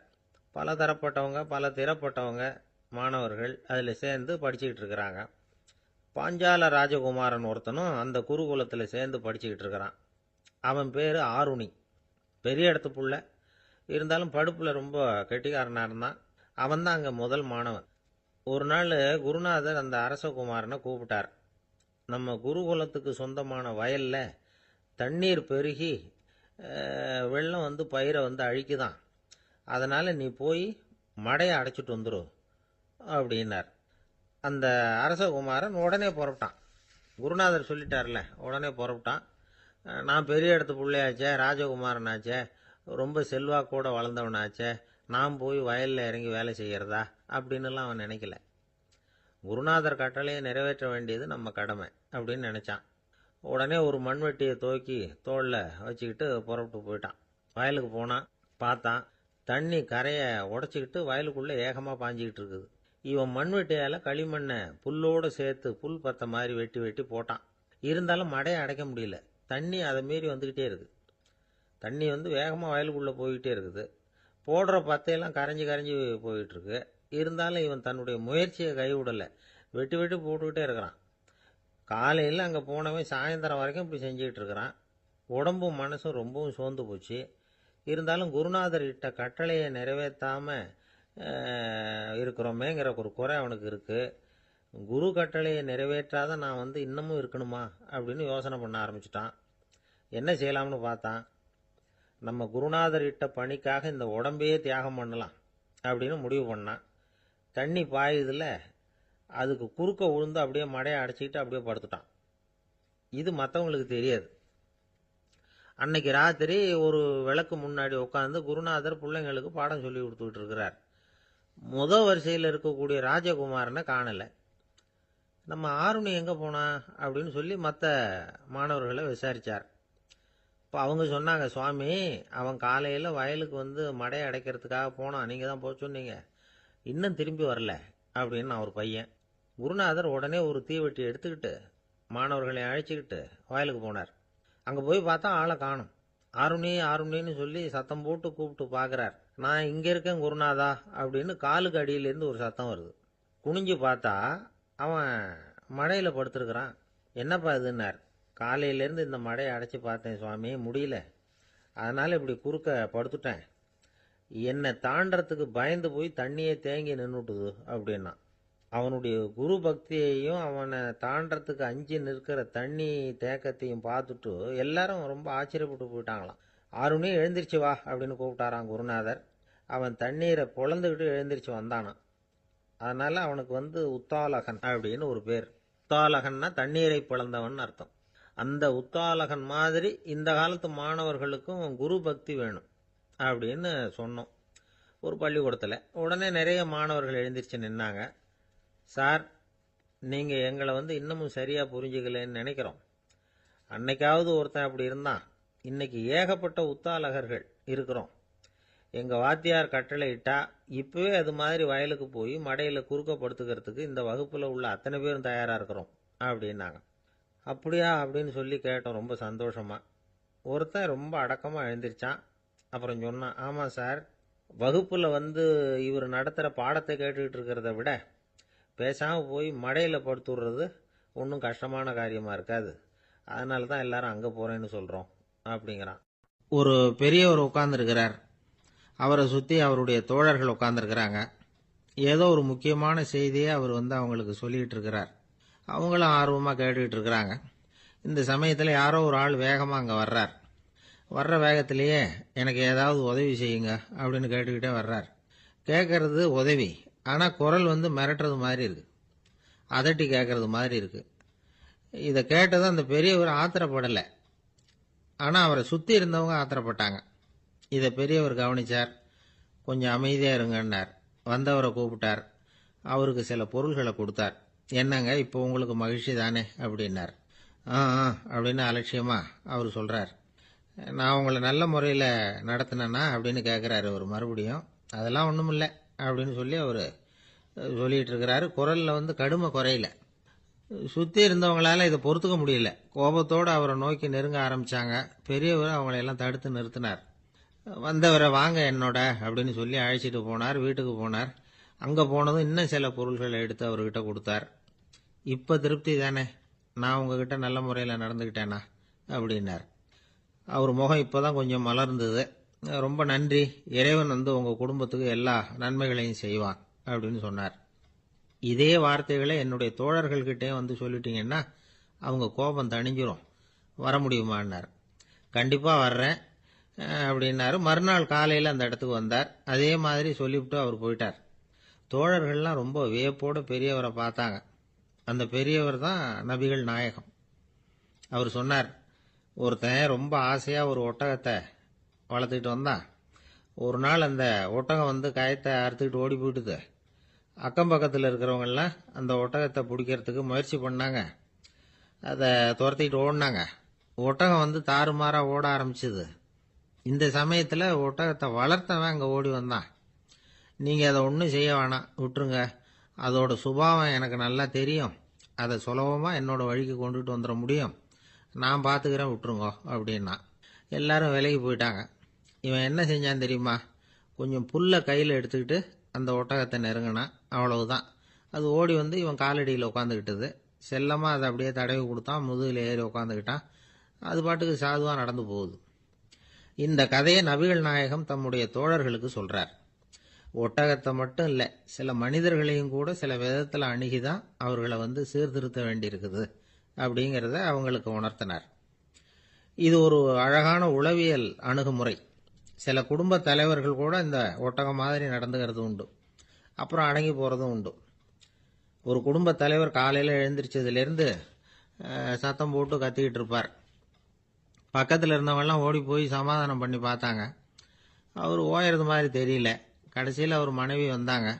நீங்கள் எல்லாம் விலைக்கு போயிடுங்க, அவர் சுபாவம் எனக்கு தெரியும், நான் பார்த்துக்கிறேன் அப்படின்னாங்க. சரின்னு எல்லாரும் போயிட்டாங்க. சாயந்தரமாக வந்து பார்க்குறாங்க. அவர் சத்தம் இல்லாமல் ஒரு மூலையில் உட்காந்துருக்கிறார். ரொம்ப சாதுவா. ஆச்சரியமாக இருந்தது. என்னம்மா பண்ணீங்கன்னு கேட்டாங்க. அது ஒன்றும் இல்லைங்க, ஒரு வேளை சாப்பாட்டை நிறுத்தினேன், பட்னி போட்டேன், அவ்வளவுதான் அப்படின்னாங்க அந்த அம்மா. ஒரு தடவை நாரதர் ஒரு தெரு வழியாக போய்கிட்டு இருந்தார். வழியில் ஒருத்தர் வேத சாஸ்திரம்லாம் படிச்சுக்கிட்டு உட்காந்துருந்தார். அவர் நாரதரை பார்த்து எங்கே போயிட்டு இருக்கிறீங்கன்னு கேட்டார். கடவுளை பார்த்துட்டு வரலாம்னு போயிட்டு இருக்கிறேன் அப்படின்னார் நாரதர். அப்படின்னா அவர்கிட்ட எனக்கு எப்போ முக்தி கிடைக்கும்னு கேட்டுட்டு வாங்களேன் அப்படின்னார் இவர். சரி, கேட்டு வரேன் அப்படின்னு சொல்லிவிட்டு நாரதர் நடந்தார். கொஞ்ச தூரத்தில் ஒரு மரத்தடியில் ஒரு தொழிலாளி செருப்பு தைச்சிக்கிட்டு உட்காந்துருந்தார். அந்த ஆளும் அதே மாதிரி கேட்டுக்கிட்டார். எனக்கு எப்போ முக்தி கிடைக்கும்னு கடவுள்கிட்ட கேட்டுக்கிட்டு வாங்களேன்னார். அவர்கிட்டையும் சரின்னு சொல்லிவிட்டு நாரதர் நேராக வைகுண்டத்துக்கு வந்து சேர்ந்தார். கடவுளை பார்த்தார். இவங்க ரெண்டு பேரும் சொல்லி அனுப்பின விஷயத்தை பற்றி கேட்டார். அதுக்கு கடவுள் சொன்னார், அந்த செருப்பு தைக்கிற தொழிலாளி உடல் நீத்ததும் உடனே என்னை வந்து அடைவான். ஆனால் அந்த சாஸ்திரம் படித்த ஆள் இப்போதைக்கு என்கிட்ட வந்து சேரமாட்டான். அவன் இன்னமும் பல பிறவிகள் எடுத்து அங்கேயே இருக்க வேண்டியிருக்குது. எப்போ இங்கே வந்து சேருவான்னு எனக்கே தெரியாது அப்படின்னார். நாரதருக்கு இதோட ரகசியம் என்னங்கிறது புரியல. எனக்கு ஒன்றும் புரியலையேன்னாரான் கடவுள்கிட்ட. சீக்கிரம் புரிஞ்சுக்குவேன். நீ திரும்பி போகிறப்போ நான் இங்கே வைகுண்டத்தில் என்ன செஞ்சுக்கிட்டு இருக்கேன்னு கேட்டால், ஒரு ஊசியின் துவாரத்தில் ஒரு யானையை கோத்துக்கிட்டு இருக்கிறேன்னு அவங்கக்கிட்ட சொல்லு அப்படின்னார் கடவுள் சிரிச்சுக்கிட்டே. நாரதர் பூமிக்கு திரும்பினார். கடவுளை பார்த்தீங்களா, எப்படி இருக்கார் அப்படின்னு விசாரித்தார் வேத சாஸ்திரம் படித்தவர். ஓ பகவானா, அவர் வந்து யானையை வந்து ஊசியின் காதில் நுழைச்சிக்கிட்டு இருக்கிறார் பார்த்தேன்னார் நாரதர். ஊசி காதில் யானையா? அது எப்படி முடியும்? நீங்கள் சொல்கிறத நான் நம்ப மாட்டேன்னு விட்டார் அவர். சரி, இந்த ஆளுக்கு இறைவன் பேரில் நம்பிக்கை இல்லை அப்படிங்கிறத நாரதர் புரிஞ்சுக்கிட்டார். அடுத்தபடியாக அந்த தொழிலாளி இருந்த இடத்துக்கு போனார். இறைவனை பார்த்தீங்களான்னு கேட்டார் அவர். பார்த்தேன், ஒரு ஊசி துவாரத்தில் யானையை கோத்துக்கிட்டு இருந்தார் அப்படின்னு சொல்லிவிட்டு நாரதர் அந்த ஆள் முகத்தை கவனித்தார். அந்த தொழிலாளி இதை கேட்டுட்டு கொஞ்சம் கூட ஆச்சரியப்படலை. அவரால் முடியாத காரியம் கூட உண்டானார். என்ன இப்படி சொல்கிற? ஊசியின் துவாரத்தில் யானையை கோக்க முடியும்னு நீ நம்புறியா அப்படின்னு கேட்டார் நாரதர். நிச்சயமாக நம்புறேன்னார் அவர். அது எப்படி அப்படின்னு கேட்டார் இவர். இதை பாருங்க, நான் இந்த ஆலமரத்தடியில் தான் தினமும் உட்காந்துருக்கிறேன். தினமும் இந்த மரத்திலிருந்து எவ்வளவோ பழம் கீழே விழுது. இந்த பழத்தில் இருக்கிற ஒவ்வொரு விதையிலேயும் உள்ள ஒரு ஆலமரம் இருக்குது. ஒரு சின்ன விதைக்குள்ள ஒரு பெரிய ஆலமரம் இருக்க முடியுங்கிறப்ப ஊசி துவாரத்தில் கடவுள் வந்து யானையை நுழைய வச்சாருங்கிறத ஒத்துக்கிறதுல என்ன கஷ்டம் இருக்கு அப்படின்னு ரொம்ப சர்வசாதாரணமாக பதில் சொன்னாராம் அந்த தொழிலாளி. நாரதர் யோசனை பண்ணார். இந்த தொழிலாளி வேத சாஸ்திரங்களையெல்லாம் படிக்கலைன்னா கூட அறிவுபூர்வமாக சிந்திச்சு இறைவனை நம்புகிறான். அதனால தான் கடவுள் இந்த ஆளுக்கு சீக்கிரம் முக்தி கிடைக்கும்னு சொன்னார் அப்படிங்கிறத புரிஞ்சுக்கிட்டாராம். இந்த கதையில் வர்ற கடவுள், நாரதர், வைகுண்டம் இதெல்லாம் ஒரு பக்கம் இருக்கட்டும். ஒரு சின்ன விதைக்குள்ள ஒரு பெரிய ஆலமரம் தூங்கிக்கிட்டு இருக்கு அப்படிங்கிற உண்மை, அந்தரத்தில் 1000 கிரகங்கள் சுற்றிக்கிட்டு இருக்குங்கிற உண்மை, இதெல்லாம் வந்து நாம் பார்த்துக்கிட்டு தானே இருக்கிறோம். இந்த உண்மைகள் வந்து அதிசயமாக நமக்கு தெரியறதுனால அதை வந்து நம்பாமல் இருந்துட முடியாது. இயற்கையை பரிபூர்ணமாக நம்புங்கள், அந்த நம்பிக்கையே நம்ம வாழ்க்கைக்கு ஆதாரம் அப்படிங்கிறத விளக்கறதுக்காக தான் இந்த கதை. இந்த காலத்தில் நம்ம பிள்ளைங்களுக்கெல்லாம் இது மாதிரி நம்பிக்கை அதிகமாகவே இருக்குது. ஒரு நாள் ஒரு சின்ன பையன்கிட்ட கேட்டேன், ஏன்பா கடவுள் ஒரு பானைக்குள்ள ஒரு யானையை நுழைய வச்சுட்டாருன்னு சொன்னா அதை நீ நம்புவியா அப்படின்னு கேட்டோம். நம்புவேன் சார், அது ஒன்றும் பெரிய அதிசயம் இல்லைன்னா. எப்படிறான்னு கேட்டோம். எப்படின்னா அந்த பானை அந்த யானையை விட பெருசா இருந்திருக்கும், அவ்வளவுதான் அப்படின்னு சொல்றான். லோகமானிய பாலகங்காதர திலகர் இருந்தார்ல, அவருக்கு 15 வயசுலயே கல்யாணம் நடந்துதான். மனைவி பேரு தபிபாய். ரொம்ப பெரிய குடும்பத்து பொண்ணு, நல்ல குணம். அவங்க குடும்பம் நடத்திக்கிட்டு இருக்கிறாங்க. அந்த காலத்துல திருடர்கள் பயம் அதிகம். இந்த காலத்துல மட்டும் என்னன்னு கேக்குறீங்களா? நீங்க கேக்குறது நியாயம்தான். இருந்தாலும் இந்த காலத்து திருடனுக்கும் அந்த காலத்து திருடனுக்கும் ஒரு முக்கியமான வித்தியாசம் உண்டு. அதாவது அந்த காலத்து திருடன்லாம் நியாயம் அநியாயம் பாக்குறது உண்டு, இந்த காலத்துல அப்படி பாக்குறது இல்லை. அந்த காலத்துல திருட வர்றவங்கள்ட்ட கூட ஒரு தார்மீக உணர்வு உண்டாம். அதாவது அப்போ உள்ள கொள்ளைக்காரங்க எதை களவாடினாலும் சரி, அரிசியை மட்டும் களவாடுறது இல்லையா, அப்படி ஒரு கொள்கை. அதனால பாருங்க, அந்த காலத்து பெண்கள் நகை நட்டுகளை பத்திரமா வைக்கணும்னா பெட்டியில வைக்கிறது இல்ல, அரிசி பானையில போட்டு வச்சு விடுறது. இப்பெல்லாம் பேங்க்ல சேஃப்டி லாக்கர்னு இருக்குல்ல, அது மாதிரி அந்த காலத்துல சேஃப்டி லாக்கருங்கிறது அரிசி பானை. வளையல், மூக்குத்தி, தோடு இப்படி எதுவா இருந்தாலும் அதுல போட்டு பத்திரமா வச்சிருவாங்க. திருடன் அரிசி பானை பக்கம் போறதில்லை. ஏன்னா சாப்பிடுற விஷயத்துல கை வைக்கக்கூடாது, அது பாவம் அப்படின்னு அவன் நினைக்கிறான். திலகரோட மனைவி தபிபாயும் அதே மாதிரி தன்னுடைய ஆபரணங்களை ஒரு அரிசி பானைக்குள்ள போட்டு மூடி வச்சிருந்தாங்களாம். இப்படி இருந்தப்போ ஒரு நாள் ஒரு பிச்சைக்கார பொண்ணு வீடு வீடா பிச்சை கேட்டுக்கிட்டே வந்திருக்குது. திலகர் வீட்டுக்கும் தர்மம் போடுங்க தாயே அப்படின்னு தான் அந்த பொண்ணு. அந்த அம்மா தபிபாய் காதுல இது விழுந்திருக்கு. உடனே கை நிறைய அரிசி அள்ளிட்டு போட்டிருக்கு. பாத்திரத்துல அரிசியை போட்டதுக்கு அப்புறம் தான் தெரியுது, பளிச்சுன்னு கண்ணுல படுது. அதாவது அந்த அம்மாவோட வைர மூக்குத்தி ஒண்ணு அரிசியோட சேர்ந்து அந்த பிச்சைக்கார பொண்ணு பாத்திரத்துல போய் விழுந்துட்டுது. இந்த அம்மாவுக்கு மனசுக்குள்ள குழப்பம், என்ன இப்படி ஆயிட்டுதே, மூக்குத்தி போயிட்டுதே, பிச்சை பாத்திரத்துல இருந்து அதை எப்படி எடுக்கிறது அப்படின்னு தயக்கம். வாயை திறந்து அதை கேட்கறதுக்கும் கூச்சம். திண்ணையில உட்கார்ந்து இருந்த திலகர் இவ்வளவையும் பார்த்துக்கிட்டு இருக்கிறார். மனைவியின் மனசுக்குள்ள நடக்கிற மௌன போராட்டத்தை அவர் நல்லா புரிஞ்சுக்கிட்டாராம். மனைவியை பார்த்து சொன்னாராம், தபிபாய், இது தெய்வ சம்மதம். அவளுக்கு சேர வேண்டிய மூக்குத்தி அவகிட்ட போயிட்டுது. பிச்சை பாத்திரத்துல விழுந்த மூக்குத்தியை எடுக்க வேணாம் அப்படின்னாராம்.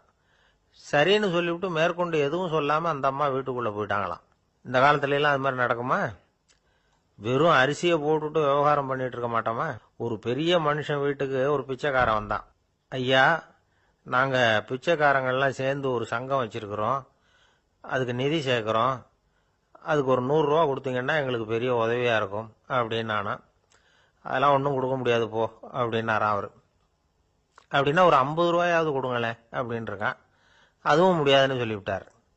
25 ரூபா அப்படின்னு இருக்கான். எதுவும் முடியாது அப்படின்னாராம். சரிங்க, இவ்வளவு பெரிய வீட்டுக்கு வெறுங்கையோட திரும்புறது நல்லா இருக்காது, அதனால சும்மா ஒரு 1 ரூபா மட்டுமாவது கொடுங்க அப்படின்னு இருக்கான் அவன். ஒரு பைசா கூட என்கிட்ட கிடையாது அப்படின்னு விட்டாரான் இவர்.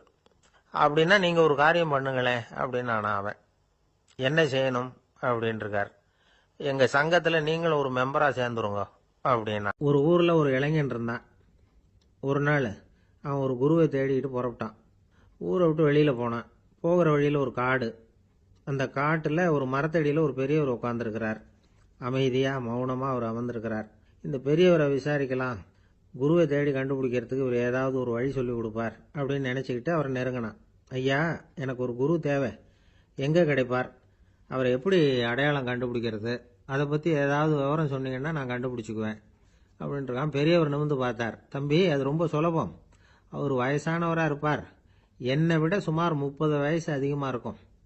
அவர் ஒரு மரத்தடியில் தான் உட்காந்துருப்பார் அப்படின்னு இருக்கான். சரிங்க பெரியவரே, அது என்ன மாதிரியான மரம், எப்படி இருக்கும் அப்படின்னு கேட்டிருக்கான். பெரியவர் அந்த விவரங்களையும் சொல்லியிருக்கிறாரு. அது மட்டும் இல்லை, சந்திக்கிற நாள், நேரம், வினாடி முதற்கொண்டு எல்லா விவரங்களையும் துல்லியமா சொன்னாராம். இவ்வளவு விவரங்களை இவரால் எப்படி சொல்ல முடியுது அப்படின்னு இவனுக்கு ஆச்சரியம். இருந்தாலும் அந்த பெரியவர் கடைசியா ஒரு விவரம் சொன்னார். அது என்ன தெரியுமா, எப்படியும் நீ அவரை சந்திக்கிறதுக்கு ஒரு 30 வருஷம் ஆகும் அப்படின்னு சொல்லிவிட்டாராம். ரொம்ப நன்றிங்க பெரியவரே அப்படின்னு சொல்லிவிட்டு அந்த இளைஞன் புறப்பட்டு இருக்கான். இப்போ அவனுக்கு குரு பத்தின விவரம் எல்லாம் கிடைச்சிட்டுது, சந்திக்கிற நேரமும் தெரிஞ்சுட்டுது. ஆனா 30 வருஷம் அவரை தேடி அலைய வேண்டியிருக்குமே. அவன் தேட ஆரம்பிச்சான். காடு மலை எல்லாம் சுத்தி அலைஞ்சான். பல வருஷங்கள் தேடினான், அழுத்து போயிட்டான் கடைசியில. அவனுக்கும் வயசாயிட்டுது. கடைசியில் தன்னுடைய சொந்த ஊருக்கே திரும்பி போய்கிட்டு இருந்தான். அங்கே ஒரு மரத்தடியில் அவன் தேடிக்கிட்டு இருந்த குருநாதர் கிடைச்சார். யார் அவருன்னா, 30 வருஷத்துக்கு முன்னாடி வழி சொல்லி கொடுத்தாருல அதே பெரியவர். அவருக்கு இப்போ 30 வயசு அதிகமாக இருந்தது. அதே மரம். அன்னைக்கு பெரியவர் சொன்ன அடையாளம் இப்போ பொருத்தமாக இருந்தது. இப்போ அந்த பெரியவர் சொன்னார், சரியாக வந்து சேர்ந்துட்ட, வா, உனக்காக தான் நான் இவ்வளவு காலமும் காத்துக்கிட்டு இருந்தேன் அப்படின்னாராம். என்ன சொல்கிறீங்கன்னு இருக்கான். 30 வருஷத்துக்கு முன்னாடி என்கிட்ட வந்தியே, அப்போவே என் காலம் வந்து முடிஞ்சு போயிருந்தது. அப்போவே என்ன உனக்கு அடையாளம் தெரியல, அதனால் இவ்வளவு காலம் உனக்காக காத்துட்டு இருக்கும்படி ஆயிட்டுது அப்படின்னாராம். ஐயா, அப்போவே நீங்கள் சொல்லியிருக்கலாமே, இதுதான் 30 வருஷம் கழித்து நீ சந்திக்க போகிற இடம், நான் தான் உன்னுடைய குரு அப்படின்னு சொல்லியிருக்கலாமே அப்படின்ட்டுருக்கான். அந்த பெரியவர் சிரிச்சுக்கிட்டே இதுக்கு பதில் சொன்னாராம். நான் எவ்வளவோ விவரமாக தான் சொன்னேன், நீ சரியாக புரிஞ்சிக்கல.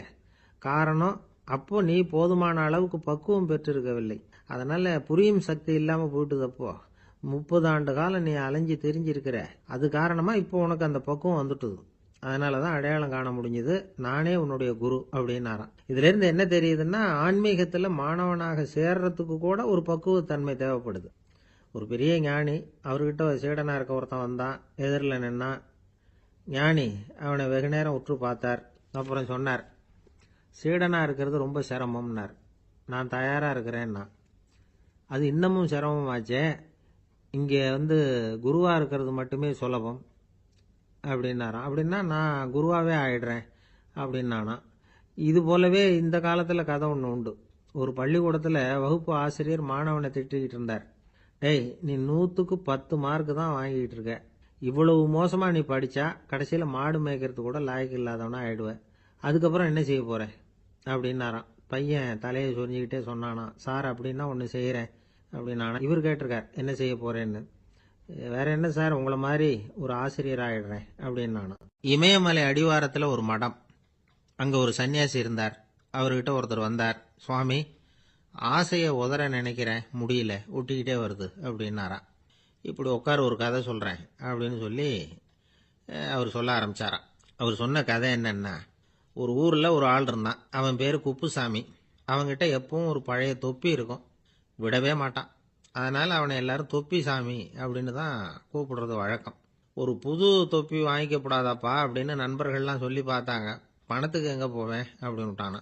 பணம் வச்சிருக்கான், செலவு பண்ண மனசு வரல, மகா கஞ்சன். பழைய பாட்டில்கள்லாம் வாங்கி விற்றுக்கிட்டு இருந்தான். அப்படி ஒரு தடவை பழைய கண்ணாடி சாமான்களை ஏலத்தில் எடுத்தப்போ அதில் ஒரு அருமையான சென்ட்டு பாட்டில் கிடச்சிது. உடனே ஒரு ஐடியா பண்ணான். அந்த சென்ட்டை வந்து சின்ன சின்ன பாட்டில்களில் அடைச்சி ஜன்னல் ஓரமாக அடுக்கி வச்சுட்டான். அதை விற்றா நிறைய பணம் கிடைக்குமே. அதனால் இதுக்கு இடையில் ஒரு நாள் அவன் வந்து அப்படியே உட்காந்துருந்தான். அந்த நேரம் நண்பன் வந்தான். ஏண்டா, உன் பழைய தொப்பியை மாற்றப்படாதா, ஊரில் எல்லாரும் கேலி பேசுகிறாங்களே உன்னை தொப்பி சாமின்னு அப்படின்னு சொல்லி கேட்டிருக்கான். இந்த சென்ட்டு பாட்டில் விற்றதும் பணம் வரும், அதுக்கப்புறம் பார்க்கலாம் அப்படின்னு நானா. இவன் சரி வா, நீச்சல் குளத்துக்கு போயிட்டு வருவோம் அப்படின்னு கூப்பிட்ருக்கான் நண்பன். 2 பேரும் போனாங்க. அதே நேரம் அந்த ஊர் நீதிபதியும் அங்கே குளிக்க வந்தாராம். அவர்கிட்ட இருந்தது விலை வசந்த ஒரு புது தொப்பி. அதை அங்கே இருந்த ஸ்டாண்டில் மாட்டிவிட்டு குளிக்க போனார். இதுக்கிடையில் குப்புசாமி குளிச்சுட்டு வந்தான். அவனுடைய பழைய தொப்பியை காணலை. அந்த புது தொப்பியை பார்த்தா இது நண்பனுடைய வேலை தான் அப்படிங்கிறதாக புரிஞ்சுக்கிட்டு அதை எடுத்து மாட்டிட்டு வந்துட்டான். நீதிபதி குளிச்சுட்டு வந்து பார்க்குறாரு, தொப்பியை காணும்.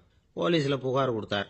அவங்க வந்து தேடினாங்க. ஒரு மூலையில் பழைய தொப்பி கிடச்சிது. அடடா, இது நம்ம குப்புசாமியோட தொப்பி இல்லையா அப்படின்னு நானா ஒருத்தன். உடனே அவன் வீட்டுக்கு தேடிட்டு போயிருக்காங்க. அங்கே போய் பார்த்தா புது தொப்பி அங்கே இருக்குது. உடனே அவனுக்கு 1000 ரூபாய் அபராதம் போட்டாங்களாம். அவன் பணத்தை கட்டிவிட்டு ரொம்ப எரிச்சலோடு வீட்டுக்கு வந்தான். பழைய தொப்பி கண்ணில் பட்டது. மறுபடியும், உன்னால தானே எனக்கு 1000 ரூபா நஷ்டம் அப்படின்னு சொல்லி அதை எடுத்துக்கிட்டு அப்படி போயிருக்கான். அந்த ஊர் குளத்துல வீசி எரிஞ்சிட்டு வந்துட்டான். அது மீன் பிடிக்கிற ஒருத்தன் கையில் சிக்கிச்சு. அவன் வர்ற வழியில் அதை எடுத்து வேகமாக வீசி எறிஞ்சான். அது நேராக குப்புசாமி வீட்டு ஜன்னல் வழியாக உள்ளே வந்து இந்த சென்ட்டு பாட்டில்கள் மேலே விழுந்து எல்லாம் உடஞ்சி நொறுங்கி போச்சு. குப்புசாமி பார்த்தான். தோட்டத்தில் ஆழமாக ஒரு குழியை வெட்டினான். அந்த தொப்பியை போட்டான், மூடிவிட்டான். இதை அடுத்த வீட்டுக்காரன் பார்த்தான். ஏதோ புதையல் தான் வச்சிருக்கான் போல இருக்குன்னு நினச்சான். போலீஸில் போய் புகார் கொடுத்துட்டான். மறுபடியும் போலீஸ் குழியை தோண்டினாங்க. பழைய தொப்பி மறுபடியும் வெளியில் வந்தது. எல்லாரும் சிரிக்கிறாங்க. அன்னைக்கு ராத்திரியே அந்த தொப்பியை எடுத்துக்கிட்டு நேராக புறப்பட்டான். ஒரு கல்லில் அதை சேர்த்து கட்டி குடிநீர் தொட்டி இருக்கும்ல, அதில் போட்டுட்டு வந்துட்டான். இனிமேல் என்ன பண்ணும் பார்ப்போன்னு. ஒரு நாள் திடீர்னு குழாயெல்லாம் அடைப்பட்டு போச்சு. மாநகராட்சி அலுவலர்கள் என்னன்னு பார்த்தா அந்த பழைய தொப்பி குழாயை அடைச்சிக்கிட்டு இருக்குது. இது குப்புசாமியோட தொப்பிங்கிறது தான் எல்லாருக்கும் தெரியுமே. உடனே குடிநீரை பாழாக்கணத்துக்காக குப்புசாமிக்கு கோர்ட்டு 2500 ரூபாய் அபராதம் போட்டுட்டுது. அதையும் கட்டிவிட்டு வெளில வந்தான். கடைசியா முடிவு பண்ணான். ஒரு நெருப்பு குச்சியை கிழிச்சான். தொப்பியை கொளுத்தினான். எரிஞ்சது. எடுத்து வெளில எரிஞ்சான். கொஞ்ச நேரத்தில் தீ அணைப்பு படம் வந்துட்டுது. ஆமாம், இவன் எடுத்து எரிஞ்சது வெளியில் விழுந்து வீட்டு கூரையே பற்றிக்கிட்டு எரிய ஆரம்பிச்சுட்டுது. அவனோட பணத்தாசையும் அதோட சேர்ந்து எரிஞ்சு போச்சான். இப்படி ஒரு கதை. இந்த கதையை சொல்லி முடிச்சார் அந்த இமயமலை அடிவாரத்தில் இருந்த சன்னியாசி. இப்போ அந்த குப்புசாமி எங்கே இருக்கிறான்னு கேட்டார் எதிரில் இருந்தவர். இதோ உன் எதிரிலே இருக்கிறான், நான் தான் அந்த குப்புசாமி அப்படின்னாரான் அந்த சன்னியாசி. அந்த குப்புசாமி கிட்ட இருந்தது மாதிரி ஒரு பழைய தொப்பி நம்ம ஒவ்வொருத்தர்கிட்டையும் உண்டு. அதை எப்படி தொலைக்கிறதுன்னு தெரியாமல் தடுமாறிக்கிட்டு இருக்கிறோம். அது என்ன தொப்பிங்கிறீங்களா? அதுதான் நம்மை சூழ்ந்திருக்கிற மாயை அப்படிங்கிறார் சுவாமி சின்மயானந்தர். மெய்ஞானம் கிடைக்கிறப்போ மாயை எரிஞ்சு போகும் அப்படிங்கிறது அவருடைய கருத்து. நம்மால் ஒருத்தர் வேகமாக ஓடி வந்தார். காலில் மாட்டியிருந்த பழைய செருப்பு ரெண்டையும் ஆவேசமாக தூக்கி ஒரு கிணத்துல போட்டுட்டு வெறுங்காலோட நடந்து வந்துகிட்டு இருக்கிறார். ஏன் அப்படி பண்ணீங்க அப்படின்னு கேட்டோம். அந்த செருப்புக்கு சொந்தக்காரன் பின்னாடி வந்துகிட்டு இருக்கிறான், அதனால அப்படி பண்ணேன் அப்படிங்கிறார் இவர். காசியில் இருக்கிற கடவுள் காசி விஸ்வநாதர், அங்கே இருக்கிற தேவி காசி விசாலாட்சி. இவங்க 2 பேரும் ஒரு நாள் பேசிக்கிட்டு இருந்தப்போ கடவுள் சொன்னார், இந்த மனிதர்களை நாம் ரொம்பவும் நம்பிக்கையோடு தான் படைச்சிருக்கிறோம். இருந்தாலும் அவங்களுக்கு தான் நம்பிக்கை இல்லை, எதுலேயும் ஒரு உண்மையான நம்பிக்கை இல்லாமல் வாழ்ந்துக்கிட்டு இருக்கிறாங்க அப்படின்னார். என்ன அப்படி சொல்கிறீங்க? அதை பாருங்க, எவ்வளவு பேர் காசியை தேடிட்டு கங்கையில் குளிச்சுக்கிட்டு இருக்கிறாங்க. அவங்கெல்லாம் நம்பிக்கை இல்லைன்னா இவ்வளவு தூரம் தேடிட்டு இங்கே குளிப்பாங்களா அப்படின்னு நாங்கள் தேவி. சரி, அதை சோதித்து பார்க்கலாம் அப்படின்னு 2 பேரும் முடிவு பண்ணிக்கிட்டாங்க. உடனே ஒரு திட்டம் போட்டாங்க. அது எப்படின்னா, நாம் 2 பேருமே பக்தர்கள் மாதிரி உருவத்தை மாற்றிக்கிட்டு கங்கை கரைக்கு போக வேண்டியது. நான் கங்கையில் இறங்கி குளிக்கிறேன். கொஞ்ச நேரத்தில் சுழலில் மாட்டிக்கிட்டது மாதிரி நடிக்கிறேன். நீ உடனே கரையிலிருந்து சத்தம் போடு, என்னோட வீட்டுக்காரரை யாராவது காப்பாற்றுங்களேன் காப்பாற்றுங்களேன்னு சத்தம் போடு.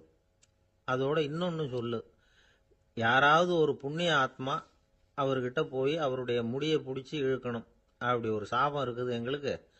புண்ணிய ஆத்மா, அதாவது எந்த பாவமும் செய்யாத இல்லாத ஒருத்தர் தான் அவரை காப்பாற்ற முடியும். அப்படிப்பட்டவங்க யாராவது வெள்ளத்தில் குதிச்சு என்னுடைய கணவரை காப்பாற்றுங்கோ அப்படின்னு நீ சத்தம் போடு, கூச்சல் போடு, என்ன நடக்குதுன்னு பார்க்கலாம் அப்படின்னார் கடவுள். சரின்னு சொல்லி 2 பேருமா சாதாரண பக்தர்கள் மாதிரி கங்கை கரைக்கு சேர்ந்தாங்க.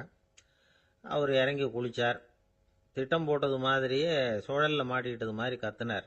கரையில் இருந்த அந்த அம்மா, ஐயோ என் கணவரை காப்பாற்றுங்களேன், யாராவது காப்பாற்றுங்களேன்னு கத்துனாங்க. பல பேர் ஓடி வந்தாங்க. உடனே இவங்க, பாவம் இல்லாத புண்ணிய ஆத்மா ஒருத்தரால் தான் என்னுடைய கணவர் காப்பாற்றப்படணுங்கிறது விதி, அப்படி ஒரு சாபம் இருக்குது, அதனால் புண்ணிய ஆத்மா யாராவது அவர்கிட்ட போய் அவர் முடியை பிடிச்சி தூக்குனா அவரை காப்பாற்றி போடலாம் அப்படின்னாங்க. இவங்க இப்படி சொன்னதும் எல்லாரும் திகைச்சு போய் நின்றுட்டாங்க. ஒவ்வொருத்தருக்கும் அவங்க செஞ்ச பாவம்லாம் ஒவ்வொன்றா ஞாபகத்துக்கு வர ஆரம்பிச்சுட்டுது. சரி, இதுக்கு நாம லாயக்கு இல்லை அப்படின்னு சொல்லி ஒதுங்கி போக ஆரம்பிச்சிட்டாங்க எல்லாம். இந்த சமயத்தில் யாரோ ஒருத்தர் வேகமாக ஓடி வந்தார். ஆற்றுல குதிச்சார். அவர்கிட்ட போனார், முடியை பிடிச்சார், தூக்குனார், அவரை காப்பாற்றி கரைக்கு கொண்டுட்டு வந்துட்டார். அப்படி காப்பாற்றின அந்த ஆளை இவங்க 2 பேரும் தனியாக கூப்பிட்டுக்கிட்டு ஒரு மண்டபத்துக்கு வந்துட்டாங்க. விசாரிக்கிறாங்க. நீ யாரப்பா அப்படின்னு கேட்குறாங்க. ஏதும் தெரியாத மாதிரி. நான் இந்த ஊர் அன்ன சத்திரத்தில் வேலை செய்கிற ஒரு சமையல்காரன் அப்படிங்கிறார். நீ கங்கையில் குளிக்கிறது உண்டான்னு கேட்டிருக்காங்க. நான் இந்த ஊர்லேயே தான் இருக்கிறேன், இருந்தாலும் தினமும் கங்கையில் குளிக்கிறது இல்லை, எப்பாவது ஒரு நாள் அங்கே குளிப்பேன் அப்படின்னார். கங்கையில் மூழ்கி எழுந்திரிச்சா பாவம்லாம் தொலையும்னு சொல்கிறாங்க. அப்படி இருக்கிறப்போ அங்கே இன்னைக்கு கங்கையில் குளிச்சுக்கிட்டு இருக்கிறவங்கெல்லாம் தங்களை புண்ணிய ஆத்மாவா நினைக்கல. கங்கையில் குளிக்காத நீ உன்னை புண்ணிய ஆத்மாவா நினச்சி என்னை காப்பாற்ற வந்திருக்கிற, அது எப்படி அப்படின்னு கேட்டார். அதுக்கு அந்த ஆள் சொல்கிறான், கங்கையில் குதிச்சதுக்கு அப்புறம் தானே உங்களை காப்பாற்ற போகிறோம். அப்படி குதிக்கும் பொழுது என்னுடைய பாவம்லாம் போயிருக்கும்ல, நான் புண்ணிய ஆத்மாவா ஆயிருப்பேனே, அதனால தான் துணிஞ்சு உங்களை காப்பாற்றினேன் அப்படின்னா. கடவுளும் தேவியும் அவனுக்கு காட்சி கொடுத்தாங்களாம். இப்படி ஒரு கதை உண்டு. அதாவது கங்கையில் குளிச்சுக்கிட்டு இருக்கிறவங்களுக்கே தங்களுடைய பாவம் போகுங்கிற நம்பிக்கை பரிபூர்ணமாக இல்லை. குளிக்காத ஒருத்தனுக்கு அந்த நம்பிக்கை இருந்தது. அதனால் அவனால் கடவுளை பார்க்க முடிஞ்சது. கடவுளை நாமளும் பார்க்க முடியுமா முடியாதா அப்படிங்கிற குழப்பம்லாம் நமக்கு வேண்டியதில்லை. நம்பிக்கையோடு வாழணுங்கிற உண்மையை மட்டும் இந்த கதையிலேருந்து புரிஞ்சுக்கிட்டா போதும். ஏன்னா இந்த கதையை கேட்டுட்டு ஒரு நண்பன் குதர்க்கமாக ஒரு கேள்வி கேட்டான். ஏன் சார், கங்கையில் குளிச்சா பாவம் போயிடும்னு சொல்கிறீங்களே, நான் எனக்கு வேண்டாத ஒருத்தனை அழைச்சிட்டு போய் கங்கையிலேயே தள்ளி விட்டுட்டு அதுக்கப்புறம் அங்கேயே முழுக்க போட்டுட்டு நான் செஞ்ச பாவத்தை அதுலேயே கழுவி விட்டுட்டு மறுபடியும் உங்ககிட்ட வந்துடுறேன்னு வச்சுக்கோங்க, நீங்கள் என்னை புண்ணிய ஆத்மான்னு ஏற்றுக்குவீங்களா அப்படிங்கிறான். ஆள் கொஞ்சம் ஆசைந்தான், நம்மளே அங்கே அழைச்சிட்டு போனாலும் போயிடுவான். 13வது பாடல். புள்ளின்வாய் கீண்டானே பொல்லா அரக்கனை கிள்ளிக் களைந்தானே, கீர்த்திமை பாடிப்போய் பிள்ளைகள் எல்லோரும் பாவை களம் புக்கார், வெள்ளி எழுந்து வியாழம் உறங்கிற்று புள்ளும் சிலம்பினகான், போதறிக் கண்ணினாய் குள்ளக் குளிரக் குடைந்து நீராடாதே பள்ளி கிடத்தியோ, பாவாய் நீ நன்னாளால் கள்ளம் தவிர்ந்து கலந்தேலோர் எம்பாவாய். கண்ணழகு படைத்த பெண் ஒருத்தியை இப்பாசுரத்தால் எழுப்புகிறார்கள். மலரில் உள்ள வண்டுகள் போன்று அழகிய கண்களை உடையவளே, கொக்கு வேடத்தில் வாயை பிளந்து கண்ணனை விழுங்க எண்ணிய பகாசுரனை அவன் வாயை கிழித்து அழித்த கண்ணபெருமான், கொடியவனான ராவணரது தலைகளை அறுத்து அழித்த ராமபிரான், அவர்களது வீர வரலாறுகளை பாடிக்கொண்டு இளம்பெண்கள் எல்லோரும் பாவை நோன்புக்குரிய இடத்திற்கு எப்போதோ சென்று விட்டனர். வானத்திலேயோ குரு என்கிற கோள் மறைந்து சுக்கிரன் உதயமாகிவிட்டான். பட்சிகள் வீதியெல்லாம் பறந்து சப்திக்கின்றன. இந்த மார்கழி விடியல் விடியும் முன்பே உடல் நன்கு குளிரும்படி மடிவில் குடைந்து குடைந்து நீராட வேண்டாமா? இன்னும் படுக்கையில் சுருண்டு கிடக்கலாமா? நல்ல நாளும் அதுவுமாக இப்படி இருக்கிறாயே, அப்படி உனக்கு என்ன தனி அனுபவம்? உன் மனதில் உள்ள கள்ளத்தனத்தை விடுத்து எங்களோடு சேர்ந்து வா என்று அழைக்கிறார்கள். இதை ரசமாக அனுபவிக்கிறவர்கள் முதல் பாடலிலே மனத்துக்கினியான் என்று ராமனை பேசிவிட்டதால் இந்த ஆயர்பாடிக்குள்ளே ஒரு பெரிய விவாத கோலாகலம் ஏற்பட்டு விட்டதாம். அதாவது சர்ச்சை. அது யாரடா அது? கண்ணனுடைய ஊரிலே ராமனுடைய கதையை பேசி கொண்டிருக்கிறார்களே என்று சில பேர், சில ஆயர்கள் கோபப்படவும், ஏன் அப்படி பேசக்கூடாதா என்று சில பேர் மறுபடியும் எதிர்ப்பக்கம் விவாதிக்கவும், ஒரு பட்டிமண்டபத்தை போலவே ஒரு விவாதம் அங்கு தொடங்கிவிட்டது என்று அனுபவிப்பார்கள். ஏனென்றால் இந்த பாடல் எப்படி வருகிறது? புள்ளின்வாய் கீண்டானி என்று கண்ணபெருமான் பகாசுரனை அழித்த கதையை சொல்லி பிறகு பொல்லா அரக்கனை கிள்ளி களைந்தானே என்று ராமாவதார கதையையும் சேர்த்து பேசுகிறார்கள். அதை எப்படி சொல்லுகிறார்கள்? கண்ணனுடைய ஸ்தலத்தில் ராமனுடைய கதையா என்று ஒருவர் கேட்க, ஏன் முன்பு ராமனை பாடிய காலத்திலே நாம் கண்ணனை சேர்த்து பாடியது இல்லையா? அந்த காரணமாக வருக வருக வருக இங்கே வாமன நம்பி வருக, கரிய குடல் செவ்வவாய் முகத்து என் காகுத்த நம்பி வருக என்று ஆண்டாளே பாடியிருக்கிறாளே. எனவே ஆண்டாள் சிற்றில் சிதைத்தல் பாடுகிற காலத்தில் சீதவாய் அமுதம் உண்டாய் எங்கள் சிற்றில் சிதையேல் என்று பாடியிருக்கிறாளே. அந்த அனுபவத்தை எல்லாம் இங்கே குறிப்பிடுகிறார்கள். வருக வருக என்று ஆழ்வார் அனுபவித்ததையும் சிற்றில் சிதைக்காதே என்று ஆண்டாள் அனுபவித்ததையும் இந்த இடத்தில் மேற்கோளாக காட்டி, இந்த அயோத்தியிலே ராமபெருமானுடைய புகழை பேசுவது போல ஆயர்பாடியில் கண்ணன் புகழ்தான் பேச வேண்டும் என்ற கட்டாயமில்லை, இடம் மாறி பேசினாலும் ஒன்றும் தவறு இல்லை என்று ஒப்பந்தமாயிற்று என்று இதை வேறு ஒரு கோணத்திலே பேசுவார்கள். தீவிர பற்று உடையவர்கள் எப்போதும் இது போன்ற பிரச்சனைகளில் ஈடுபடுவது என்பது தவிர்க்க முடியாதது. புள்ளின்வாய் கீண்டானே பொல்லா அரக்கனை கிள்ளிக் களைந்தானே, பறவை வடிவத்திலே வந்தவனை அவன் அழித்தவன். பள்ளத்தில் மேயும் பறவை உருக்கொண்டு கள்ளாசுரன் வருவானை தான் கண்டு புள்ளிதுவென்று பொதுக்கோ வாய்க்கின்றான், அப்படியே வாய்க்கிண்டிட்டான், அப்படியே கிழித்து எறிந்து விட்டான். அப்படி அழித்த வரலாற்றை சொன்னவர்கள் பொல்லா அரக்கனை கிள்ளிக் களைந்தானே என்று ராவணனை கொன்றதை பேசுகிறார்கள். இந்த எழுப்புகிற பெண்கள் இந்த பாடலை எல்லாம் கருத்தை எல்லாம் சொல்லி எழுப்புகிறார்கள். உரை கண்டவர்கள் கேட்டார்கள், பொல்லா அரக்கன் என்ற ராவணனை குறிப்பிட்டால் நல்ல அரக்கன் உண்டோ? என்ன நயம் பாருங்கள். உண்டு, அரக்கர் குலத்தில் பிறந்தாலும் விபீஷணன் நல்ல அரக்கன், ராவணனோ பொல்லா அரக்கன். அவனோடு பெரிதாக போர் செய்தார் என்று சொல்ல முடியாதான், கிள்ளி களைந்தாரே. தமிழில் ஒரு பழக்கம் உண்டு, யாராவது ரொம்ப அலட்சியமாக நினைச்சா என்ன கிள்ளுக்கிறன்னு நினைச்சுக்கிட்டியா என்று கேட்பார்கள். அப்படி ராவனுடைய தலைகளை ராமன் கிள்ளினானான், கிள்ளி களைந்தானே. அதுக்கு வேற ஒரு பொருள் உண்டு. தன்முனைப்பு உள்ளவர்கள் பரமாத்மாவால் அழிக்கப்படுவார்கள் என்கிற அந்த உணர்வு 10 தலை ஒருவருக்கு உண்டு என்ற கதையை அப்படியே எடுத்துக்கொள்வதை விட, பன்முகமாக ஆசை தலி விரித்து ஆடுகிற போது ஒருமுகமுடைய பரமாத்மா மனதை நாம் ஒருமுகப்படுத்தினால் நமக்கு உள்ளே இருக்கிற பன்முகம் அழிந்து போகும் என்று உருவகமாக எடுத்துக்கொண்டு அனுபவிப்பவர்களும் உண்டு. இப்படி ராவணனை அழித்த வரலாற்றை பேசி கீர்த்திமை பாடிப்போய் பிள்ளைகள் எல்லோரும் பாவை களம் புக்கார். இந்த நெல் பயிரிடுகிற இடத்துக்கு நெற்களம் என்று பெயர். அதுபோல் பாவை நோன்பு நோற்கிற இடத்துக்கு பாவைக்களம் என்று பெயர். யாருடைய புகழை பாடுகிறார்கள்? கீர்த்திமை பாடி, ராமன் கண்ணன் இருவருடைய புகழையும் பாடி, கீர்த்தி புகழை பாடி, பிள்ளைகள் எல்லோரும் சின்ன குழந்தைகளாகிய பெண் பிள்ளைகள் எல்லாரும் சேர்ந்து பாவைக்களம் புக்கார். அவங்கெல்லாம் நோன்பு நோக்கிற இடத்துக்கு போய்விட்டார்கள், நான் மட்டும் உனக்காக இங்கே நின்று கொண்டிருக்கிறேன், சீக்கிரம் வாடி என்பது போல் பேசுகிறார். இப்போது பொழுது விடிந்து விட்டது என்பதில் அடையாளம் ரொம்ப நுட்பமான ஒரு அடையாளம். வெள்ளி எழுந்து வியாழம் உறங்கிற்று. அதாவது வெள்ளிக்கிழமை தோன்றிவிட்டது, வியாழக்கிழமை முடிந்து விட்டது இல்லை, குரு ஹோரை போய்விட்டது, சுக்கிரஹோரை தொடங்கி விட்டது. அது இன்னொரு கோணம். வானியலை பற்றி நன்கு ஆய்வு செய்தவர்கள் ஒரு குறிப்பிட்ட காலத்திலே சுக்கிரனுடைய எழுச்சியும் வியாழனுடைய அந்த இறங்கு முகமும் ஒன்றாக நடக்கும் என்று குறிப்பிடுகிறார்கள். சுஜாதா அவர்கள் இதை வைத்துக்கொண்டு கிபி 885 என்று உறுதி செய்ய முடியும் என்று ஒரு கட்டுரையிலே எழுதியிருக்கிறார்கள். ஆனால் வேறு சிலரோ கிபி 8ஆம் நூற்றாண்டில் ஒரே ஒரு முறை மட்டும் அதிகாலை பொழுதில் சுக்கிரன் எழுவதும் குரு மறைவதும் ஒரே வேளையில் நிகழ்ந்துள்ளது.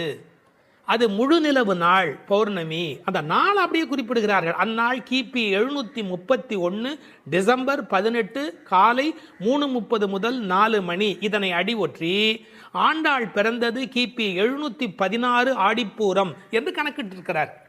பாருங்க எவ்வளவு அழகான ஒரு காலக்கணக்கு. வெள்ளி எழுந்து வியாழன் உறங்கிற்று. புள்ளும் சிலம்பின.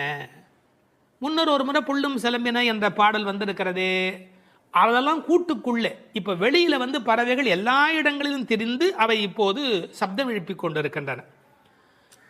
இந்த இடத்துல புள்ளும் சிலம்பியதை பற்றி சொல்லுகிற போது உரையாசிரியர்கள் இதை ஆசிரிய பெருமக்களோடு ஆச்சாரிய பெருமக்களோடு இணைத்து பேசுவது வழக்கம். குயில் அதுபோல சில ஆச்சாரியர்கள், கொக்கு அதுபோல, அன்னம் போல, கருடன் போல என்று பறவையோடு அவர்கள் ஓமிக்கத்தக்கவர்கள். கண்டத்வனியிலே, அதாவது குரல் வளத்திலே அவர்கள் குயில் மாதிரி. ஏகாகிர சிந்தையில், எப்போதும் மனம் ஒருமுகமாக இருத்தலில் கொக்கு போல, கொக்கொக்கு கூம்பும் பருவத்து என்பார் திருவள்ளுவர். சாரத்தை கிரகித்துக் கொள்வதிலே அன்னபக்ஷி போல, அன்னத்தைப் போல. கைங்கரியம் என்ற தொண்டு செய்வதிலே கருட பட்சியைப் போல, பல்லடிமை திறத்தினாலே என்று பறவையை அப்படியே அடியார்களோடு ஒப்பிடுவதும் வழக்கம். போது அறி கண்ணினாய், போதுன்னு சொன்னால் முட்டு என்று பொருள். தமிழ் ஒரு அழகான மொழி. அரும்பு, முகை, முகிழ், மொட்டு, மலர். பாருங்க, மலருடைய பல நிலைக்கும் பேர் இருக்கு, இன்னும் கூட இருக்கு. அதாவது வெளியில் புறப்படுவது அரும்பு, கொஞ்சம் மேலே வந்தால் அது முகை, கொஞ்சம் அது இதழ் திறக்க ஆரம்பித்தா அது முகிழ், அது நல்ல விரிந்து விட்டால் தான் அதுக்கு மலர் அப்படின்னு பேர். ரெண்டுக்கும் நடுவில் இருக்க போது போதுன்னு பேர். அந்த போது அது போன்ற கண்களை உடையவள். அதில் வண்டு உட்கார்ந்திருப்பதை போன்ற கண். ஐயா, வெள்ளையாக கண்ணில் ஒரு பகுதி இருக்குது, கருப்பாக ஒரு பகுதி இருக்குது. அது வெள்ளையாக இருக்கிற மலர், அதன் மேலே கருப்பாக இருக்கிற வண்டு உட்கார்ந்திருக்கிற தன்மையினை போதறி கண்ணினாய் என்ற ஓமையாக குறிப்பிட்டார்கள். குளிக்கிறது எப்படி குளிக்கணுமா? குள்ள குளிர குடைந்து நீர் ஆடு. அப்படி ஆடாதே, பள்ளிக்கிடத்தியோ பாவாய் நீ. இந்த பெண்ணம்பெரிய அப்படிங்கிற ஒரு சொல்லாட்சி உண்டு. அதுபோல குள்ள குளிர என்ற வார்த்தையை பயன்படுத்தினார்கள். நல்லா முங்கி குளிக்க வேணும், குடைந்து நீராட வேண்டும். ஆற்றில் குளத்தில் கிணற்றில் இருந்து நீர் வளம் இருக்கிற இயற்கையை புதுப்பிக்கின்ற அந்த அழகான மழைக்கு பிறகு அந்த குளிக்கிற சுகத்தை இந்த வரியிலேயே கொண்டு வருகிறாள். குள்ள குளிர குடைந்து நீராடாதே பள்ளி கடத்தியோ பாவாய் நீ நன்னாளால். எல்லா நாளுமே நல்ல நாள் தான். ஆனால் இன்றைக்கு கண்ணனுக்கு நாம் பார்க்க போகிற நாள், ஊருக்கு நலம் செய்கிற நாள், உனக்கு நன்மையான நாள். அப்படி இருக்கும்போது நீ படுத்து கிடக்கிறாயே, பள்ளி அறையிலேயே படுத்து கிடப்பவருக்கு பள்ளி கொண்ட பெருமாளை பார்க்கிற பாக்கியம் கிடைக்குமா? அவனை பருகும் சுகம் உனக்கு எப்படி வாய்க்கும்? கள்ளம் தவிர்ந்து கலந்தேலோர் எம்பாவாய். நீ மட்டும் தனியாக மனசில் அனுபவிக்கிறியா? அந்த திருட்டுத்தனத்தை விட்டுடு. கள்ளம் தவிர்ந்து தனியாக அனுபவிக்காதே, கலந்து ஏலோர் எம்பாவாய். இறைவனை எல்லோரும் சேர்ந்து அனுபவிப்பதே சுகம் என்று இந்த பாசுரத்தால் அவர்கள் விளக்கி காட்டுகிறார்கள். திருப்பாவை 11ஆம் பாட்டு. கற்றுக்கரவை கணங்கள் பல கறந்து செற்றார் திரளழியச் சென்று செரு செய்யும் குற்றமொன்று இல்லாத கோவலர்தம் பொற்கொடியே புற்றரவு அல்குல் புனமையிலே போதராய். சுற்றத்து தோழிமார் எல்லாரும் வந்து நின் முற்றம் புகுந்து முகில் வண்ணன் பேர் பாட சிற்றாதே பேசாதே செல்வப் பெண்டாட்டினி எற்றுக்கு உறங்கும் பொருளேலோர் எம்பாவாய்.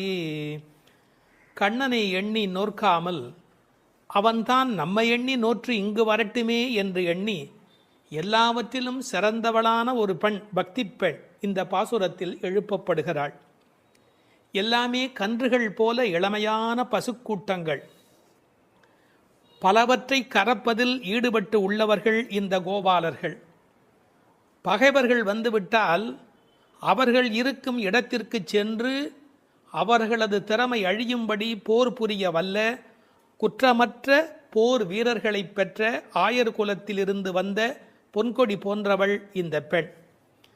புற்றிலே உள்ள நாகத்தின் படம் போன்ற மறைவிடத்தையும் காட்டில் உலவும் மயில் போன்ற சாயலையும் உடையவளே, எழுந்து வா. நமது ஆயர்குடி பெண்கள் எல்லோரும் உன் வீட்டு முற்றத்திலே கூடி மேக நிறமுடைய கண்ணனது திருப்பெயர்களை கூறி பாடி மகிழ்கிறோம். நீயோ அசைவதே இல்லை, வாய் திறந்து பேசுவதும் இல்லை. அப்படி என்ன பெரும் செல்வமடி உனக்கு? இந்த உறக்கத்தில் உனக்கு என்ன அவ்வளவு ஈடுபாடு? எழுந்து வா என வெளியில் உள்ள பெண்கள் உள்ளே உறங்கும் பெண்ணை எழுப்புவதாக அமைந்துள்ள பாடல். இவர்கள் யாரை எழுப்புகிறார்கள்? 3 அடையாளங்கள். கோவலர்தம் பொற்கொடியே, புற்றரவு அல்குல் புனமையிலே, செல்வப் பெண்டாட்டி என்று உள்ளே இருக்கிற பெண் சிறப்பிக்கப்படுகிறார். கோபாலர் என்பது தமிழிலே கோவலர் என்று எழுதுவது வழக்கம். அந்த குலத்தின் தங்க கொடி ஸ்வர்ணலதா. ஸ்வர்ணலதா என்ற வடமொழி சொல்லுக்கு பொற்கொடி என்பது தமிழிலே மொழிபெயர்ப்பு. இவள் ரொம்ப செல்வாக்கு மிக்கவள், பேரழகி. இந்த கோவலர் என்பதை அழகான வித்தியாசமான பல பொருள் சொல்வது வழக்கம். கோ பலர், அதாவது வாக்கிலே வல்லவர் என்று கூட ஒரு பொருள் சொல்வார்கள். கோ அலர், தங்களை தலைவனாக நினைத்ததே அல்ல, கண்ணனுக்கு அடிமையாக மட்டுமே தன்னை நினைத்து கொண்டிருக்கிறவர்கள். இவள் அவர்கள் வீட்டு ஒரு கொடி, கொழுங்கொடி, கொழுகொம்பு தேடுகிற ஒரு கொடி. கோல் தேடி ஓடும் கொழுந்ததே போன்று மால் தேடி ஓடும் மனத்தள் ஆவிக்கோர் பற்று கொம்பு. இதெல்லாம் ஆழ்வார் திருவாக்கு.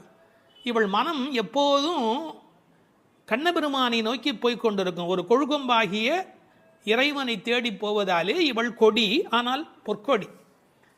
அடுத்த வார்த்தை அவளுடைய மறைவிடத்தை குறித்து பேசுகிறார்கள். புற்றரவு அல்குல் புனமையிலே. இது தமிழிலே ரொம்ப இயற்கை. அதில் என்ன ஒரு குறிப்பு இருக்கிறது என்றால், பாம்பு புற்றிலே ஒடுங்கி விடும். அதுபோல் இவளுக்கு ஒடுக்கமான இடை என்பதை நாம் இந்த இடத்தில் புரிந்து கொள்ள வேணும். பெண்ணுக்கு இடை எப்படி இருக்க வேணும்? பொய்யோ எனும் இடையாளொடும் இடையானொடும் போனான். கம்பனுடைய வாக்கு. சீத்தையினுடைய இடை உண்டா இல்லையா என்று எல்லோரும் சர்ச்சை செய்கிற இடை என்று எழுதினார். இந்த புற்றரவு அல்குல் என்பதை கொஞ்சம் விளக்கம் சொல்லுகிற ஆச்சாரியர்கள் அது மறைந்திருப்பதையும், குளிர்ச்சி, பாம்பு புற்றுக்குள் மறைந்திருக்கும், புற்றுக்குள்ளே எப்போதும் வெப்பம் குறைவாக இருக்கும். நான் ஒரு குறிப்பு படித்தேன், 23 டிகிரி செல்சியஸ் அந்த சூட்டில் தான் உள்ளே இருக்குமா பாம்பு குடியிருப்பதற்கு விரும்புமா. ஏர் கண்டிஷன் ரூமில் இருக்கிற மாதிரி அந்த குளிர்ச்சி இருந்தால்தான் அது அங்கே இருக்குமா. அதுபோல இந்த பெண்ணின் மறைவிடத்தையும் அவர்கள் குளிர்ச்சி மிக்கது என்று பாடுகிறார்கள். ஆனால் புற்றரவு அல்குல் என்பதை தத்துவார்த்தமாக எடுக்கிற போது ஞானபக்தி மிக்க என்று அதற்கு வேறு இறை பொருள் கொண்டு சொல்லுவது வழக்கம். அடுத்த வார்த்தை புனமயிலே போதராய். மயில் என்று சொன்னால் போராதா, ஏன் புனமயில் என்று சொல்ல வேணும்? நீங்கள் என்னதான் வளர்த்தாலும் ஒரு மிருகக்காட்சி சாலையில் இருக்கிற மயில் அதில் ஒரு வளப்பம் இருக்காது. காட்டிலே இயற்கையோடு இயற்கையாக ஆடிக்கொண்டிருக்கிற மயில் இருக்கு, செழிப்பாக இருக்கும். காட்டு மயில், புனம்னா காடு, காட்டிலே இருக்கிற மயில். வளர்ப்பு மயிலுக்கு இல்லாத அழகு காட்டில் இருக்கிற மயிலுக்கு வனப்பு மயில். அது கண்ணுக்கு மிகவும் இனிமை தருவது மயில்.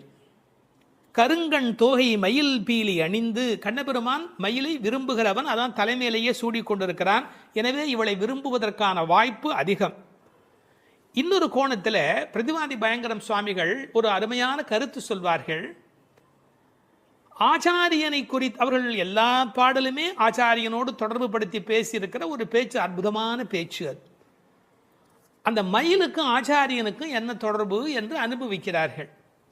ஆனந்தம் வந்து விட்டால் மயில் தோகை விரிக்கும். ஆச்சாரியனும் அப்படித்தான், ஆனந்தம் வந்து விட்டால் தன்னுடைய வாக்கில் விஸ்தாரமாக பல பொருள்கள் சொல்ல தொடங்கி விடுவார். மயிலுக்கு விஷப்பூச்சிகள் அண்டாது, அதுபோல் ஆச்சாரியனிடத்திலே தீய சக்திகள் சேராது. மயில் பீலி கண்ணன் தலைமையிலே இருக்கும். ஆச்சாரியன் ஏதேனும் ஒன்று சொன்னால் கண்ணன் தலைதுளிக்கி அதை அனுபவிப்பானா, அப்படி என்று அனுபவிப்பானா. எனவே தலைமேல் வைத்து கண்ணனே கொண்டாடுகிறான் ஆச்சாரியனுடைய வாக்கு. பாம்பு பயந்து ஓடும், விஷத்தன்மை உடையவர்கள் ஆச்சாரியனை பார்த்தால் விலகி ஓடி விடுவார்கள் என்று என்ன அழகு பாருங்கள். முழுக்க இந்த புனமையிலே என்பதை ஆச்சாரியனோடு சம்பந்தப்படுத்தி பேசுவார்கள் ஸ்ரீ பிரதிவாதி பயங்கரம் அண்ணங்கராச்சாரிய சுவாமிகள். இந்த புனமையில் என்பதில் இன்னும் ஒரு அழகு, மயில் புனத்தை சிறப்பிக்கிறது. காட்டுக்கு அழகு அப்படின்னா மயில் தான் காட்டுக்கு அழகாக இருக்கிறது. அது மாதிரி எங்கள் கூட்டத்துக்கு நீ புனமயில், எங்கள் கூட்டம் காடு போல நீ வந்தால்தான் எங்களுக்கு அழகு என்பதை புனமயில் என்பது குறிப்பிட்டது. நீ வந்து கதவை தர, ஏன் மயில் நடப்பதை பார்க்க வேண்டும் அல்லவா, மயில் நடந்து வருகிற அழகை நாங்கள் அனுபவிக்க வேண்டும் அல்லவா, எனவே உன் மயில் நடை காண வேண்டும், வாராய். செல்வ பெண்டாட்டி என்று விളിக்கிறார்கள். அடுத்தது, இவள் தலைமகள், குலம் தரும் செல்வம் தந்திடும் என்கிற அத்தனை செல்வமும் உடையவள், கண்ணனுக்கு மிக மிக வேண்டியவள். கண்ணனுடைய அழகை பற்றி சொல்லுகிற போது உரையாசிரியர் எழுதுவார், அது ஆண்களை பெண்களாக்கும், பெண்மையுறச் செய்யும்.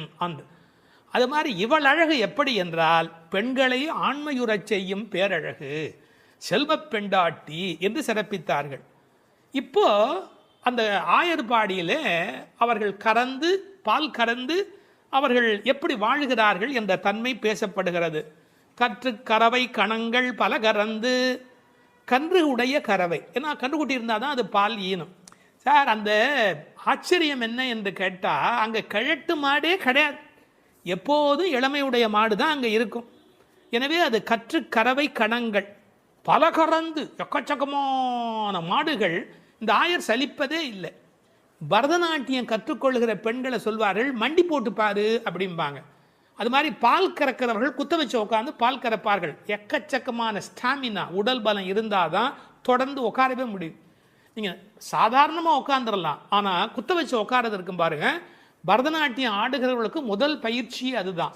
பால் கறக்கிற அந்த கோபாலர்களுக்கு இயல்பிலேயே வரிசையாக மாட்டை கறந்து உடல் பலம் எக்கச்சக்கமாக இருக்கும்.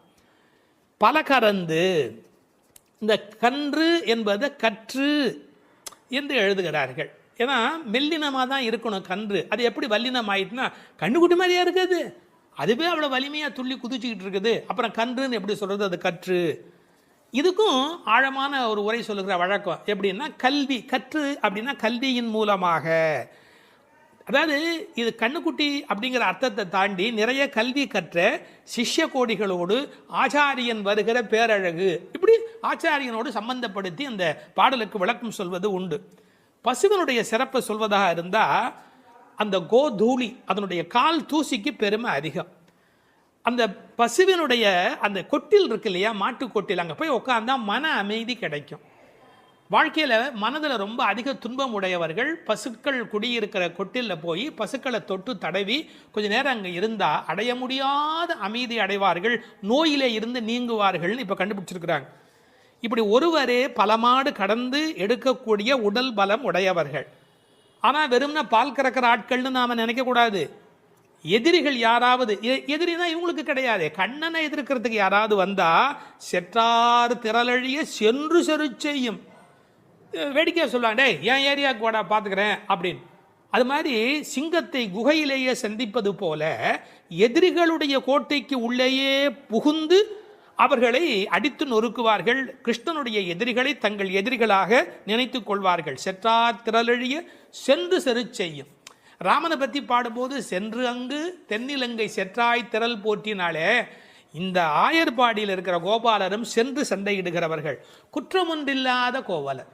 அவங்களுக்கு இடக்கை வழக்கை தெரியாது. படித்து வந்தவன் சார் விஷமம் பண்ணுவான், கல்வி உள்ளவன் தானே அதிக வம்பு பண்ணுவான். இவங்களுக்கு எந்த குற்றமுமே கிடையாது.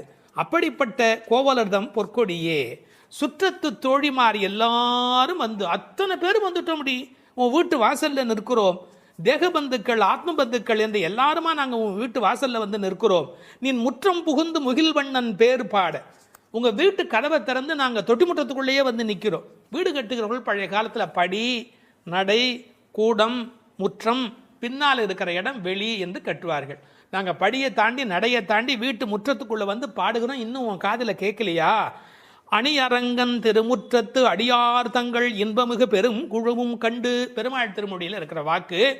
ரங்கநாதனுடைய முற்றத்தில் வந்து நின்று கொண்டு பாடுவார்கள். அதுபோல நாங்கள் இப்போது பாடிக்கொண்டிருக்கிறோம். முற்றம் புகுந்து முகில் வண்ணன் பேர் பாட. ஒரு அழகு சொல்லட்டுமா? உன்னை புனமயில் என்று வர்ணிக்கிறார்கள். மயில் எப்போ ஆடும்? முகில் பார்த்தா ஆடும். கண்ணன் முகில் வண்ணன், நீ புனமயில், அவனுக்கென்று ஆட பிறந்தவள். முகில் வண்ணன் பேர் பாட சிற்றாதே. சிற்றாதேன்னா அசையாம கிடக்கிறமா, நீ உடம்பு கூட அசையில. நாங்கள் இவ்வளோ பேர் பாடுறோம், ஒரு குலுங்கல் ஒன்றுமே இல்லையே. பேசாதே, பதிலும் நீ பேச மாட்டேங்கிற. செல்வ பெண்டாட்டி, ரொம்ப உனக்கு நாம் கண்ணனுக்கு வேண்டியவன் அப்படிங்கிற ஒரு ஒரு கர்வம் வந்து விட்டதா? செல்வ பெண்டாட்டி நீ எற்றுக்கு உறங்கும் பொருள் ஏலோர் எம்பாவாய். உறக்கத்தில் அர்த்தமே இல்லையேடி, அர்த்தமில்லாத தூக்கத்தில் போய் ஆழ்ந்து கிடக்கிறாயே என்று பேசுவதாக அமைந்திருக்கிறது இந்த பாடல். 9வது பாடல். தூமணி மாடத்து சுற்றும் விளக்கெரிய தூபம் கமழ துயிலணை மேல் கண் வளரும் மாமன் மகளே, மணிக்கதவும் தாழ்த்திரவாய் மாமீர் அவளை எழுப்பீரோ, உன்மகள்தான் ஊமையோ அன்றிச் செவிடோ அனந்தலோ ஏமப் பெருந்துயில் மந்திரப்பட்டாளோ, மாமாயன் மாதவன் வைகுந்தன் என்றென்று நாமம் பலவும் நவின்றேலோர் எம்பாவாய். அப்பழுக்கற்ற தூய்மையான பரிசுத்தமான மாட மாளிகைகளைச் சுற்றிலும் 4 பக்கங்களிலும் விளக்குகள் ஒளிவிட்டு பிரகாசித்து எரிந்து கொண்டிருக்கவும், அம்மாளிகையைச் சுற்றிலும் அயில் சந்தனம் போன்ற வாசனைப் பொருள்களின் நறுமணம் எங்கும் கமழவும், நல்ல பஞ்சடைத்த மெத்தையில் கண்ணுறக்கம் கொள்ளும் எங்கள் மாமன் மகளே, மாணிக்கங்கள் பதிக்கப் பெற்ற உன் வீட்டு கதவின் தாழ்பாளை திறக்க மாட்டாயா? திறந்து விரைவில் வந்து எங்களுடன் சேர்ந்து கொள்ள மாட்டாயா? மாமிகளே, நீங்களாவது அவளை எழுப்பிவிட மாட்டீர்களா? விடிந்து எவ்வளவு நேரமாகிவிட்டது, நாங்கள் இவ்வளவு நேரம் அவளை அழைத்து கொண்டிருக்கிறோமே, அவளுக்கு என்ன ஆயிற்று? ஒரு வார்த்தை கூட பதில் கூற மாட்டேன் என்கிறாளே. அவள் என்ன பேசும் திறனற்ற ஊமையா? அல்லது நாங்கள் அழைப்பது அவளுக்கு கேட்கவில்லையா, காது கேட்கவில்லையா? அல்லது ஆழ்ந்த பேருறக்கத்தில் படுத்து கிடக்கிறாளா? அல்லது யாரேனும் கட்டுப்படுத்தி அவளை பெருந்துயில் கொள்ளுமாறு செய்து விட்டார்களா? அல்லது ஏதேனும் மந்திரம் மாயம் செய்திருக்கிறார்களா? அதன் வசம் கட்டுப்பட்டு இப்படி பேருறக்கம் கொண்டு கிடக்கிறாளே.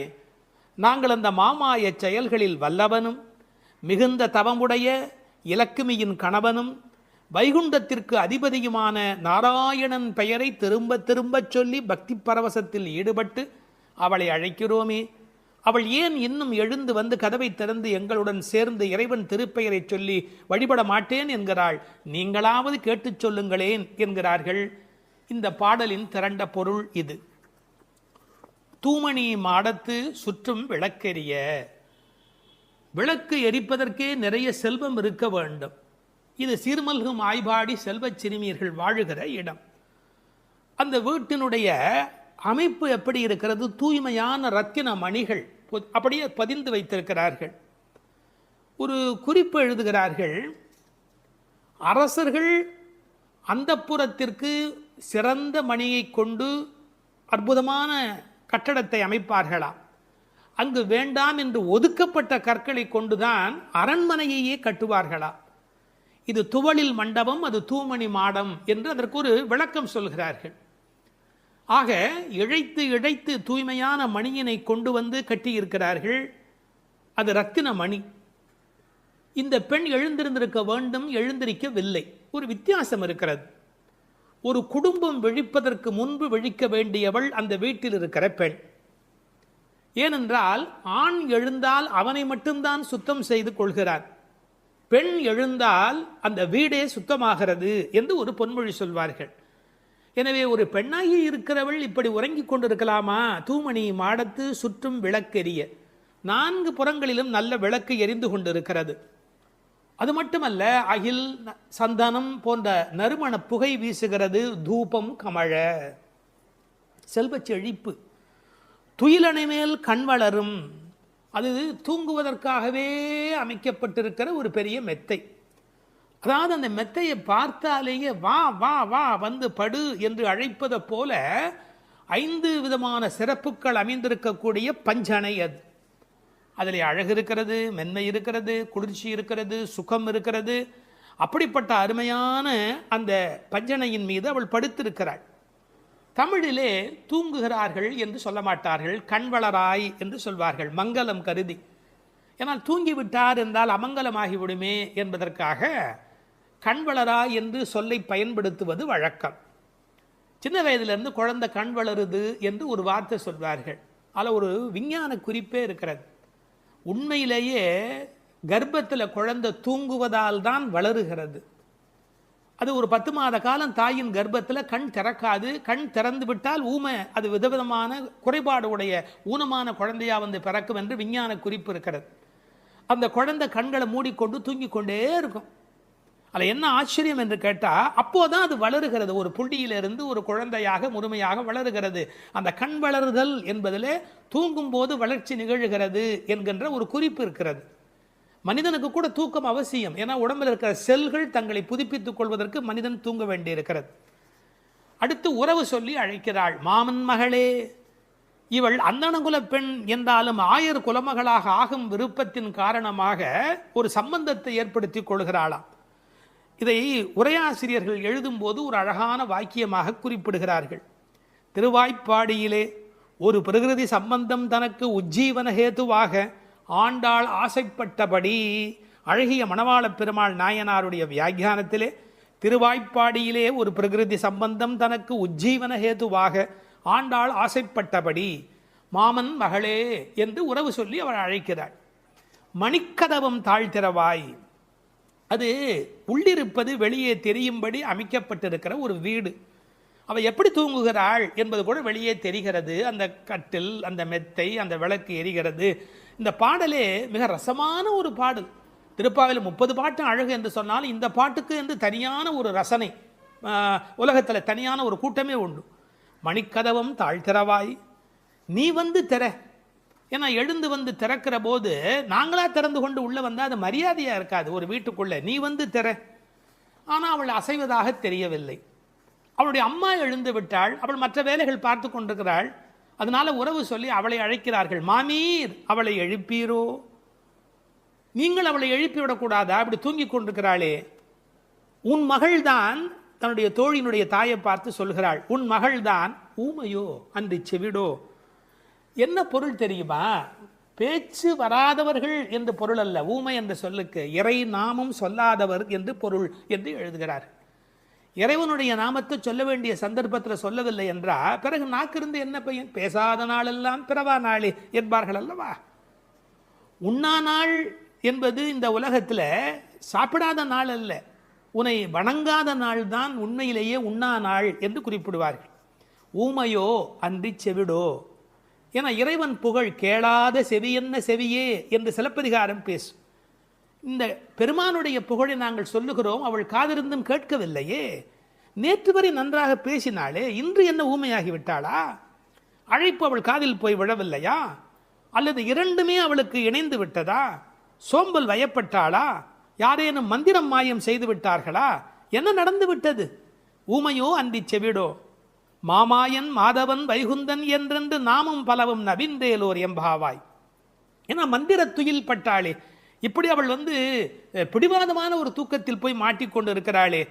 நாங்கள் அழைக்கிறோம், எதை சொல்லி அழைக்கிறோம்? மாமாயன், மகா மாயையில் வல்லவனாகிய பெருமான். மாதவன், நம்முடைய சாதாரண தவம் அல்ல, எல்லா தவங்களுக்கும் அப்பாற்பட்ட பெரும்பொருள்.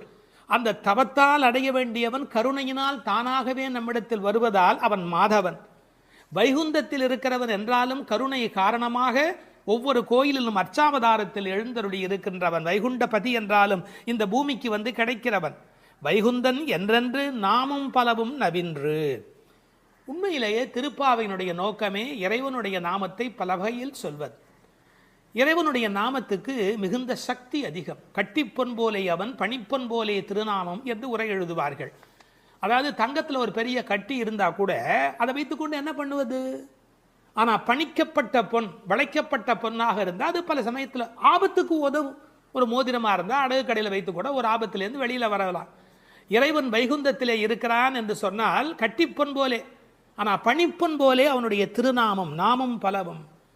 இன்னும் கூட நிறைய விளக்கங்கள் சொல்வார்கள். இறைவனுடைய நாமம் இறைவனை விட செல்வாக்கு உடையது என்று. ஒரு வங்கிக்கு போகிறோம், செக்கில் கையெழுத்து போட்டு கொடுத்தா நம்ம கையெழுத்துக்கு தான் அதிக பலம் இருக்குமே ஒழிய, நாமே போய் நின்று கொண்டு பணம் கொடுன்னு கேட்டால் கூட கொடுக்கறதுக்கு யோசிப்பா. எப்படி கொடுப்பார்கள்? கையெழுத்துக்கு அவ்வளோ பெரிய சக்தி இருக்கிறது. அதுபோல் நாமும் இறைவனை காட்டிலும் வலிமை உடையது என்று ஒரு குறிப்பு சொல்வார்கள். ஒரு சின்ன வரலாறு. காஞ்சி மகா சுவாமிகள் உடல்நல குறைவு மாதிரி ஜுரத்தில் இருக்கிறார்கள். மருத்துவர் வர சொன்னார்கள். அவர் உடனே மருந்தெல்லாம் கொடுக்க வேண்டி இருக்குமோ என்ற எண்ணத்தில் அவர் வந்தார். உன்னை யார் இப்படிலாம் வர சொன்னா? நீ உட்கார், நான் இப்போ என்னுடைய டெம்பரேச்சர் எடுத்துக்கோ, விஷ்ணு சஹஸ்ரநாமம் சொல்ல போகிறேன், சொல்லி முடிச்சதுக்கப்புறம் டெம்பரேச்சர் எப்படி இருக்கு பார் அப்படின்னு சொல்லிட்டு விஷ்ணு சஹஸ்ரநாமம் சொல்லுவதற்கு முன்பு ஜுரம் இருந்தது. சொல்லி முடித்த பிறகு ஜுரம் இல்லவே இல்லை. உன்னை எதுக்கு தெரியுமா கூப்பிட்டேன்? மருந்து கொடுத்து தான் இதை காப்பாற்றணுங்கிறது இல்லை, விஷ்ணு சஹஸ்ரநாமம் சொன்னாலேயே ஜுரம் போயிடும்னு தெரிஞ்சுக்கோ என்று ஒரு செய்தி சொன்னதாக ஒரு வரலாறு உண்டு. அவனுடைய நாமம் எல்லா நோய்களையும் போக்கக்கூடியது. அந்த நாமம் பலவும் நவின்றேலோர் எம்பாவாய். அந்த நாமங்களை நாம் வாய் திறந்து பாடுவோம் என்பதாக இந்த பாட்டு நிறைவு பெறுகிறது. திருப்பாவை 10ஆம் பாடல். நோற்றுச் சுவர்க்கம் புகுகின்ற அம்மனாய், மாற்றமும் தாராரோ வாசல் திறவாதார், நாற்றத்துழாய் முடி நாராயணன் நம்மால் போற்றப் பறைதரும் புண்ணியனால், பண்டொரு நாள் கூற்றத்தின் வாய் வீழ்ந்த கும்பகர்ணனும் தோற்றும் உனக்கே பெரும் துயில்தான் தந்தானோ, ஆற்ற அனந்தல் உடையாய் அருங்கலமே தேற்றமாய் வந்து திறவேலோர் எம்பாவாய். இந்த பாடலை நோன்பின் பெருமையால் கண்ணனை கையில் கனிபோல் அடைந்த ஒரு பக்திமிக்க பாவை எழுப்பப்படுகிறாள் என்றும் பார்க்கலாம். அல்லது தூக்கத்தையே நோன்பாக கருதி சோம்பி கிடக்கிற ஒருவளை கேலி பேசுவதாகவும் பொருள் கொள்ளலாம். இப்போது பாடலின் பொருளை முதலில் பார்ப்போம். நோன்பின் பலன் கைவரப் பெற்று அதன் விளைவாக சொர்க்கத்தையே அடைகின்ற பெண்ணே, அந்த சொர்க்கத்தினுள்ளே புகும் பெண் என்றாலும் உறக்கத்தை நோன்பாக கொண்டவளே என்று இன்னொரு பொருள். நீ வாயில் கதவைத்தான் திறக்கவில்லை, வாயை திறந்து பதில் கூடவா சொல்லக்கூடாது? மனம் நிறைந்த திருத்துழாய் துளசி மாலையை திருமுடியில் அணிந்திருக்கிற நாராயணன், நமது போற்றுதலை ஏற்று பலனை வழங்குகின்ற புண்ணியன், முன்னொரு காலத்தில் யவனுக்கு இரையாகி போன கும்பகர்ணன் உன்னுடன் தூக்கப் போட்டிக்கு வந்து தோற்று பெரிய தூக்கத்தை தன் தோல்வியின் அடையாளமாக உனக்கு வழங்கிவிட்டானா என்ன? மிகுந்த சோர்வும் சோம்பலும் ஏன் உனக்கு? இந்த குழுவுக்கே ஒப்பற்ற அணிகலன் போல விளங்குகிறளா அல்லவா நீ? படுக்கையை விட்டு தெளிவுடன் எழுந்து வந்து கதவை திற என்று வெளியில் நின்ற தோழியர் உள்ளே படுத்திருப்பவளை அழைக்கிறார்கள். இதுவே பாடலின் திரண்ட பொருள். இங்கே கேலியும் கிண்டலும் கூட ஒரு வகையான விளையாட்டாக எடுத்துக்கொள்ள ஒரு பகுதி இடம் கொடுக்கிறது. ஒரு பெண் சொல்லி இருக்கிறாள், நான் கடுமையான தவம் பண்ணி சொர்க்கம் போகப் போகிறேன் என்று இவர்கள் பேசிக்கொண்டிருக்கிற போது தோழிகளுக்கு மத்தியில் சொல்லி இருக்கிறாள். அவளை இப்போது எழுப்ப வந்திருக்கிறார்கள். ஆஹா அடியம்மா, நீ சொர்க்கம் போகிற லட்சணம் என்ன என்று எங்களுக்கு தெரியாதா? நோற்று சொர்க்கம் போகுகின்ற அம்மனாய், நீ தவம் பண்ணி சொர்க்கம் போவேன் என்று சொன்னாயே, இப்போது படுத்து கிடக்கிறாயே. இப்படி எடுத்துக்கொண்டால் அது ஒரு கேலியான கிண்டலான அவளை பற்றி பேசுகிற ஒரு விளையாட்டு பேச்சாக பொருளாகிறது. உண்மையிலேயே எடுத்துக்கொண்டால் அவள் உண்மையான கடினமான முயற்சி உடையவள், எல்லா நோன்புகளையும் சரியாக மேற்கொள்ளுகிறவள், நாளை வைகுந்தம் சேர வேண்டும் என்ற எண்ணத்தில் தன் வாழ்நெறியை அமைத்து கொண்டவள். எனவே நோற்று சொர்க்கம் போகுகின்ற அம்மனாய் பெருமைக்கு உரியவளே, நீ தவம் பண்ணி மேலே போவேன் என்று சொன்னாயே, இப்போது தூங்கிக் கொண்டிருக்கிறாயே என்று ரெண்டு வகையிலேயும் பாவத்தை மாற்றி பொருள் சொல்லக்கூடிய பாடல் வரி இது. சொர்க்கம் எது, நரகம் எது? ராமாயணத்திலே சீதா பிராட்டியார் சொல்கிறார், உன்னோடு இருப்பதுதான் எனக்கு சொர்க்கம். ராமனிடத்திலே சொல்கிறார், உன்னை பிரிந்தால் அது நரகமாக ஆகிவிடுகிறது. ஆகவே பெருமானோடு இருக்கிற நேரம்தான் சொர்க்கம். இவள் ஒருவேளை தன் தவத்தின் பலனால் பெருமாளோடு இருக்கிறவளோ, இறைவனுடைய நினைப்பே சொர்க்கமாகிறது, மறப்பே நரகமாகிறது. இது இன்னொரு சிந்தனை.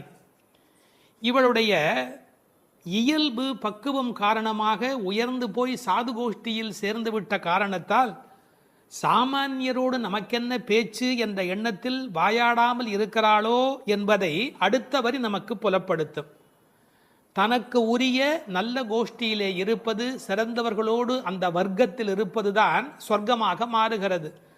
நீ அப்படி தகுந்த சாது கோஷ்டியிலே போய் சேர்ந்து விட்டதால் எங்களோடெல்லாம் பேசக்கூடாது என்பதற்காக மாற்றமும் தாராரோ, நீ பதில் தராமல் இருக்கிறாயா என்று ஒரு கேள்வி எழுகிறது. அம்மாடி, உன்னால் வீட்டு வாசல் திறக்க முடியவில்லை, வீட்டு வாசலே திறக்க முடியவில்லையே, உனக்காக வைகுந்த வாசல் திறக்கப் போகிறதா என்று இன்னொரு கிண்டல் பொருளும் அதற்குள்ளே இருக்கிறது. மாற்றம் தாராரோ வாசல் திறவாதார். ஒருவேளை உண்ணாவிரதம் மாதிரி மௌன விரதம் இருக்கிறாயா? அட, வாயில் திறப்பது கடினம், வாயை திறப்பது கூடவா கடினம்? வாசல் செம்மினால் வாயும் செம்ம வேண்டுமோ என்று வியாக்கியானத்திலே இந்த இடத்தை குறிப்பிடுவார்கள். நீ எழுந்து பேச வேண்டாம், கதவை திறக்கக்கூடாதா? கதவை திறக்க வேண்டாம், வாயாலாவது பதில் சொல்லக்கூடாதா? ஏன் இப்படி நீ இருக்கிறாய் என்று அந்த பெண்ணை கேட்பது போல் அந்த பாடல் அமைந்திருக்கிறது. அடுத்து நாராயணனை சொல்லுகிறார்கள். நாற்றத் துழாய்முடி நாராயணன். உலகத்திலேயே மிகப்பெரிய சிறப்பு துளசிக்கு உண்டு. பிறக்கும் போதே அது நறுமணத்தோடு பிறப்பது. அதனால்தான் பின்னாலே பாடுகிறார்கள், இருந்தவண்ணாகிலும் கொண்டு வீசுமினி. துளசி கிடைக்கவில்லை என்றாலும் பரவாயில்லை, துளசி இருந்த மண்ணை எடுத்தாவது எங்கள் மீது வீசுங்கள் என்பார்கள்.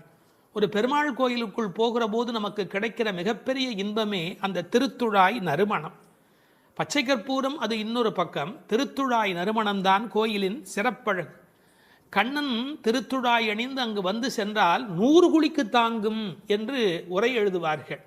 அதாவது அவன் வந்து போன வாசம் அந்த இடம் முழுவதும் நிறைந்திருக்குமா.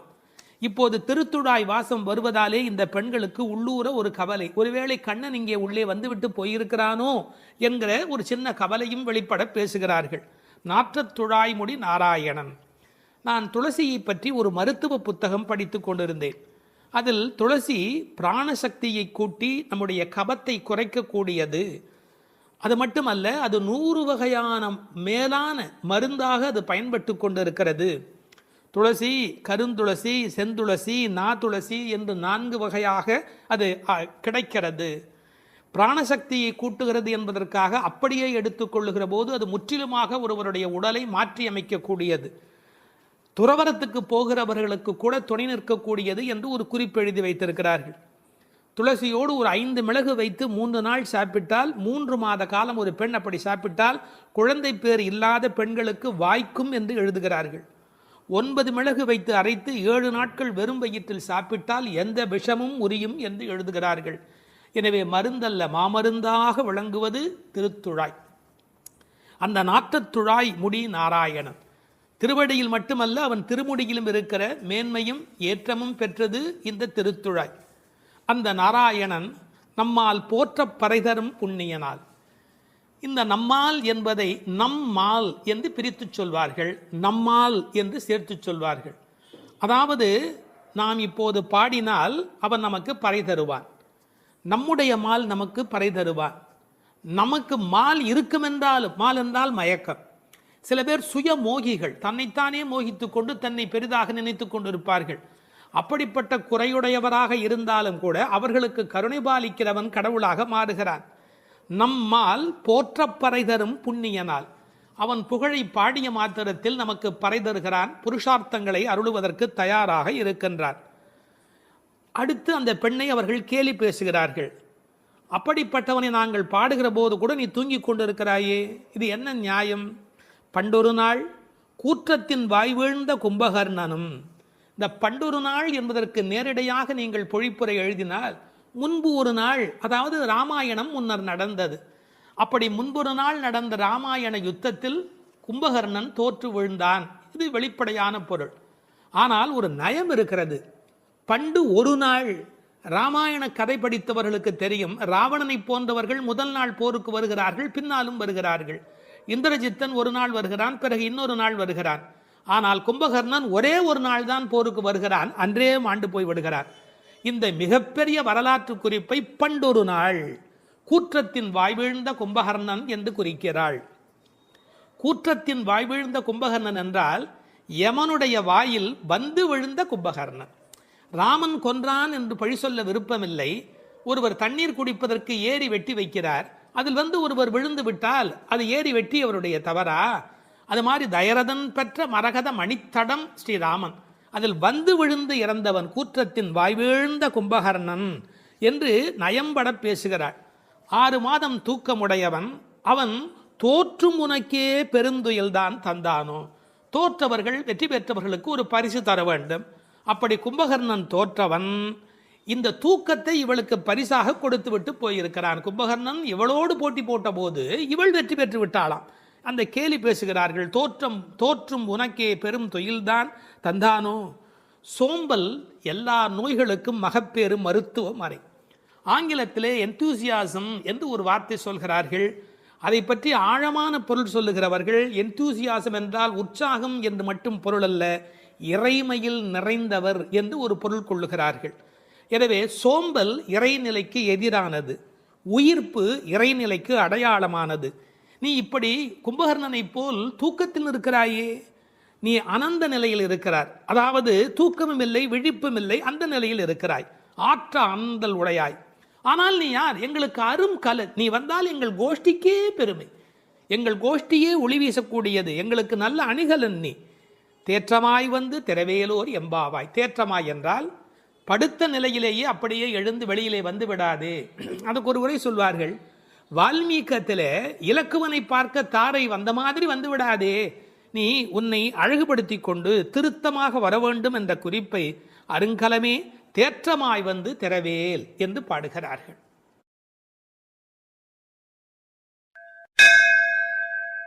12ஆம் பாடல். கனைத்திளம் கற்றருமை கன்றுக்கு இறங்கி நினைத்து முலை வழியே நின்று பால் சோர நனைத்தில்லம் சேராக்கும் நற்செல்வன் தங்காய் பனித்தலை வீழனின் வாசல் கடை பற்றி சினத்தினால் தென்னிலங்கை கோமானைச் செற்ற மனத்துக்கு இனியானை பாடவும் நீ வாய் திறவாய் இனித்தான் எழுந்திராய் ஈதன்ன பேருறக்கம் அனைத்தில்லத்தாரும் அறிந்தேலோர் எம்பாவாய். இதனுடைய பொருள், கன்றை பிரிந்த எருமை தன் கன்றை நினைத்து கனைத்து அந்த நினைப்பால் தனது காம்புகளிலிருந்து விடாது பால் பொழிவதால் வீடெல்லாம் பால் வெள்ளமிட்டு சேராகி கிடக்கின்ற வீட்டின் தலைவனான பெரும் செல்வத்தை பெற்றிருப்பவனது தங்கையே. முன்பு பெரும் கோபத்தால் தென்னிலங்கை மன்னனான ராவணனை அழித்து ஒழித்த மனத்திற்கு இனியவனான ராமபிரானை புகழ்ந்து மார்கழி மாத பனி தலையில் விழுந்து கொண்டிருக்க நாங்கள் உன் வீட்டு வாசலில் கீர்த்தனம் செய்வதை கேட்டும் நீ உறங்கலாமா? கதவை திற, பொழுது விடிந்து இன்னும் நீ உறங்குவது எல்லா வீட்டாருக்கும் தெரிந்துவிட்டது, இனியாவது எழுந்திரு, என்ன இது பெரிய உறக்கம் என்கிறார்கள். இந்த பாடலில் எழுப்பப்படுகிறவள் கண்ணபெருமானுடைய நெருங்கிய நண்பனுடைய தங்கை. அவளை எழுப்புகிற போது நற்செல்வன் தங்காய் என்று அவர்கள் அன்போடு அழைக்கிறார்கள். சூழலை முதலில் வர்ணிக்கிறார்கள். ஒரு எருமை அவிழ்த்துவிட்ட பிறகும் பால் கறவாமல் விட்டுவிட்டதால் தன் கன்றை நினைத்து அது பால் பொழிகிறது, அதனால் வீடு சேராகிறது. கனைத்திளம் கற்று எருமை கன்றுக்கு இறங்கி நினைத்து முலைவழியே நின்று பால் சோர என்று பாடலிலே வருகிறது. பக்தி இலக்கியங்களுடைய அடிப்படை நாதமே அன்புதான் பிரமாதம். உண்மையிலேயே வாழ்க்கை ஒரு அறிவுபூர்வமான ஏற்பாடு அல்ல, அது அன்பு பூர்வமான ஒரு ஏற்பாடு. ஒரு எருமையே இப்படி இருக்குமானால் இறைமை என்ற இறை தத்துவத்தில் ஈடுபட்டவர்கள் எவ்வளவு இரக்கத்தோடு இருக்க வேண்டிய கடமை உடையவர்கள். எருமை மாடு கன்றுக்கு இறங்கி பால் சொரிவதை கவிச்சக்கரவர்த்தி கம்பன் பாடிக்காட்டி இருக்கிறார். எருமைகள் பால் பொழிய அன்னக்குஞ்சுகள் அந்த பாலை அருந்தி மகிழ்ந்தன என்று ஒரு கற்பனையிலே பாடுகிறார். சேல் உண்ட ஒன்கணாரின் திரிகின்ற செங்கால் அன்னம் மால் உண்ட நளினப்பள்ளி வளர்த்திய மழலை பிள்ளை கால் உண்ட சேற்று மேது கன்று உள்ளி கனைப்பச் சோர்ந்த பால் உண்டு துயில பச்சை தேரை தாலாட்டும் பண்ணை என்று எழுதுகிறார். நாட்டு வளத்தை எழுதுகிற போது தாமரைப்பூவில் உறங்கிக் கொண்டிருக்கிற அன்னக்குஞ்சுகளுக்கு எருமை மாடு தன்னுடைய கன்றை நினைத்து சொரிந்த பால் அவைகளுக்கு கிடைத்தன என்று கோசல நாட்டு வளத்தை பாடுகிற போது குறிப்பிடுகிறார். உண்மையிலேயே இந்த எருமைகள் இப்படி பால் கறக்கும் என்கிற தன்மையினை வேறு ஒரு வகையில் சங்க இலக்கியத்தில் ஒரு புலவர் பாடிக்காட்டி இருக்கிறார். வெள்ளி வீதியார் என்ற ஒரு புலவர். அவர் வேறு ஒரு கோணத்தில் சொல்லுகிறார். காமத்தை பற்றி பாடுகிற போது தலைவன் வந்து எங்களை அனுபவிக்கவில்லை, எங்கள் இளமையோ வீணாகிறது, எங்களுக்கும் பயனில்லை அவனுக்கும் பயனில்லை, உடம்பில் பசலை நோய் வந்து துன்பப்படுகிறேன் என்று எழுதுகிறார். கன்றும் உண்ணாது கலத்தினும் படாது நல் ஆண் தீம்பால் நிலத்து உக்காங்கு, அவர் பசு என்று எழுதுகிறார். இது சங்க இலக்கிய பாடல். ஆண்டாள் சங்க இலக்கியங்களை படித்தவள் என்பதற்கு இது ஒரு அடையாளம். கன்றும் உண்ணாது கலத்தினும் படாது நல்லான் தீம்பால் நிலத்து உக்காங்கு எனக்கும் ஆகாது என்னைக்கும் உதவாது பசலை உணியர் வேண்டும் என்று குறுந்தொகையிலே வெள்ளி வீதியார் என்ற புலவர் எழுதி காட்டியிருக்கிறார். இன்னொரு கோணத்திலே பார்க்கிற போது வியாக்கியானம் பண்ணினவர்கள் எருமை மாடு கன்றை நினைத்து படுகிற பாட்டை சொல்லிவிட்டு எருமைகள் கரவாவிட்டால் படும் பாடு இந்த பெண்கள் கோபியர் சொல்லுகிறார்களா என்ன, அனைவரும் எருமை படுகிற பாட்டை நாங்கள் அல்லவா உன்னாலே படுகிறோம் என்று கண்ணனுக்கு புரிய வைக்கிறார்களாம். எனவே கனைத்திளம் கற்றெருமை கன்றுக்கு இறங்கி நினைத்து முலைவழியே நின்று பால் சோர. சென்ற பாடலிலே பால் கறப்பதை பற்றிய குறிப்பு வந்தது. கற்றுக்கறவை கணங்கள் பல கறந்து என்று வரும். இந்த பாடலிலே பால் கறவாமை பற்றிய குறிப்பு வந்தது. அப்படியானால் எது உண்மை? இப்படி எடுத்துக்கொள்ள வேணும். பக்தி யோகத்தில் ஈடுபட்டிருக்கிற தன்மையினை இந்த பாடலும், கர்மயோகத்தில் ஈடுபட்டிருக்கிறவர்களை பற்றிய குறிப்பை அந்த பாடலிலும் ஆண்டாள் குறிப்பிடுகிறாள் என்று பொருள் கொள்ள வேண்டும். நற்செல்வன் தங்காய், சிறந்த செல்வமுடையவனுடைய தங்கையே. அவன் எப்படி நற்செல்வனாக இருக்கிறான்? கண்ணனுடைய மிக நெருங்கிய நண்பன் ஒருவன், அதை ஆழ்வார் பாடுகிற போது சொல்லுகிறார். பெரியாழ்வார் திருமொழியிலே சுரிகையும் தெரிவில்லும் செண்டுகோலும் மேலாடையும் தோழன்மார் கொண்டு ஓட ஒரு கையால் ஒருவன் தன் தோளை ஊன்றி. கண்ணன் எப்போதும் யாராவது ஒருத்தனுடைய தோளை அணைத்தபடி இருக்கிறானாம். அப்படி ஒரு கையால் ஒருவன் தன் தோளை ஊன்றி. எனவே கண்ணனுடைய மிக நெருக்கமான நண்பன் அவனை விட்டு வராமையினாலே அவன் வீட்டு எருமை கறவாதபடி போயிற்று என்று பொருள் கொள்ள வேண்டும். தமிழிலே மாடு என்பதே செல்வத்தை குறிப்பது. எனவே அந்த மாட்டின் பெருஞ்செல்வம் உடையதால் நற்செல்வன் தங்காய் என்று பொருள் செய்தார்கள். தத்துவார்த்தமாக பொருள் செய்தவர்கள் ஆண்டாளுக்கு சகோதரராக எம்பெருமானாரை சொல்லுகிற மரபு வழி சிந்தனையினை கொண்டு வருகிறார்கள். பெரியாழ்வார் பெற்றெடுத்த பெண் பிள்ளை வாழியே, பெரும் புதூர் மாமுனிக்கு பின்னானாய் வாழியே என்று ராமானுஜருக்கு தங்கையாக ஆண்டாள் பேசப்படுகிறாளே. கோயில் அண்ணா வாரும் என்று ஆண்டாள் அழைத்தாளே, அந்த இங்கு நினைவூட்டி நற்செல்வன் தங்காய் என்ற ஆண்டாளையே குறிப்பிடுகிறார்கள். அது மட்டுமல்ல, கைங்கரிய லக்ஷ்மி, அதுதானே செல்வம், இந்த உலகத்தில் பகவானுக்கு செய்கிற சேவையே பெரிய செல்வம் என்று வேறு ஒரு கோணத்திலும் இதற்கு உரை எழுதுவார்கள். இந்த பெண்கள் இப்போது பேசுகிறார்கள், அம்மா உன் வீட்டு வாசலிலே மார்கழி பனி தலையிலே வந்து விழுகிறது, நாங்கள் எதை பிடித்து கொண்டு நிற்கிறோம் தெரியுமா? உன் வீடு சேராகி கிடக்கிறது, எருமை பால் ஓட ஓட கீழே கால் வைக்க முடியவில்லை, சேராகி இருக்கிறது. பழைய காலத்தில் வீட்டு கதவுல நாதாங்கி என்று ஒன்று தொங்கும், அதைத்தான் நாதம் சத்தம் போடுவார்கள், தட்டினா வீட்டுக்குள்ளே கேட்போம் என்ற காலிங் பெல் இன்றைய மெத்தடில். அந்த நின் வாசல் கடையை பற்றி நாங்கள் நாதாங்கியை பற்றி கொண்டு நிற்கிறோம். அதுக்கு உரை எழுதும் போது சொன்னார்கள், மேலே பனி வெள்ளம் மனத்தே பால் வெள்ளம், தரையிலோ மேலே பனி வெள்ளம் மனத்தே மால் வெள்ளம், மால்னா திருமால், மனத்தே மால் வெள்ளம் தரையிலே பால் வெள்ளமாய் தெப்பம் வற்றுவாரை போலே உன் வீட்டு நாதாங்கியை பிடித்து தொங்கிக் கொண்டிருக்கிறது கான். அப்படியெல்லாம் அந்த நாதாங்கியை பிடித்து கொண்டு இவைகள் தொங்கிக் கொண்டு நிற்கிறார்கள். சினத்தினால் தென்னிலங்கை கோமானை செற்ற மனத்துக்கு இனியானி பாடமும் நீ வாய் திறவாய். அளவு கடந்த அநியாயம் செய்து விட்டான் ராவணன். என்ன, சீத்தையை ராமனால் பிரிய முடியாது, பிராட்டியையும் பெருமாளையும் பிரிக்கக்கூடாது. அந்த பாவத்தை செய்தமையினால் கோபப்பட்டு சினத்தினால் தென்னிலங்கை கோமான் ராவணனை செற்ற அழித்த மனத்துக்கு இனியானை பாடவும் நீ வாய் திறவாய். ராமன் மனத்துக்கு இனியவன், என யாருக்கும் எந்த நோவும் வரக்கூடாது என்று எண்ணுவது ராமனுடைய பண்பாடு. எப்படி என்று குகனை போன்ற அன்பர்கள் வருகிறார்கள், இவன் தாழ்ந்தவன் என்று நினைக்கல, ஏழை ஏதலன் கீழ்மகன் என்னாது அவனோடு அன்பு பாராட்டுகிறார். கிளிக்கு யாருடைய பெயர் வைப்பது என்று கேட்கிறாள், கைகேயி அம்மாவுடைய பெயரை வை என்று சொல்லுகிறார். இப்படி எல்லோருக்கும் மனத்துக்கு இனியனாயிருந்த அழகை வைமு கோபாலகிருஷ்ணமாச்சாரியார் உரையிலே ராமாயண பாடல்ல இருந்தே பல குறிப்பு சொல்லுகிறார். மனத்துக்கினியானே என்ற தொடர்க்கு நட்பினர் நொதுமலாளர் பகைவர் ஆகிய மூவகையர் மனத்துக்கும் இனியவன் என்று பொருள் கொள்ளலாம். குகனை விடுங்கள், அடுத்தாற் போல வாலிக்கும் ராவணனுக்கும் கூட இனியனாயிருந்தான் என்றோ.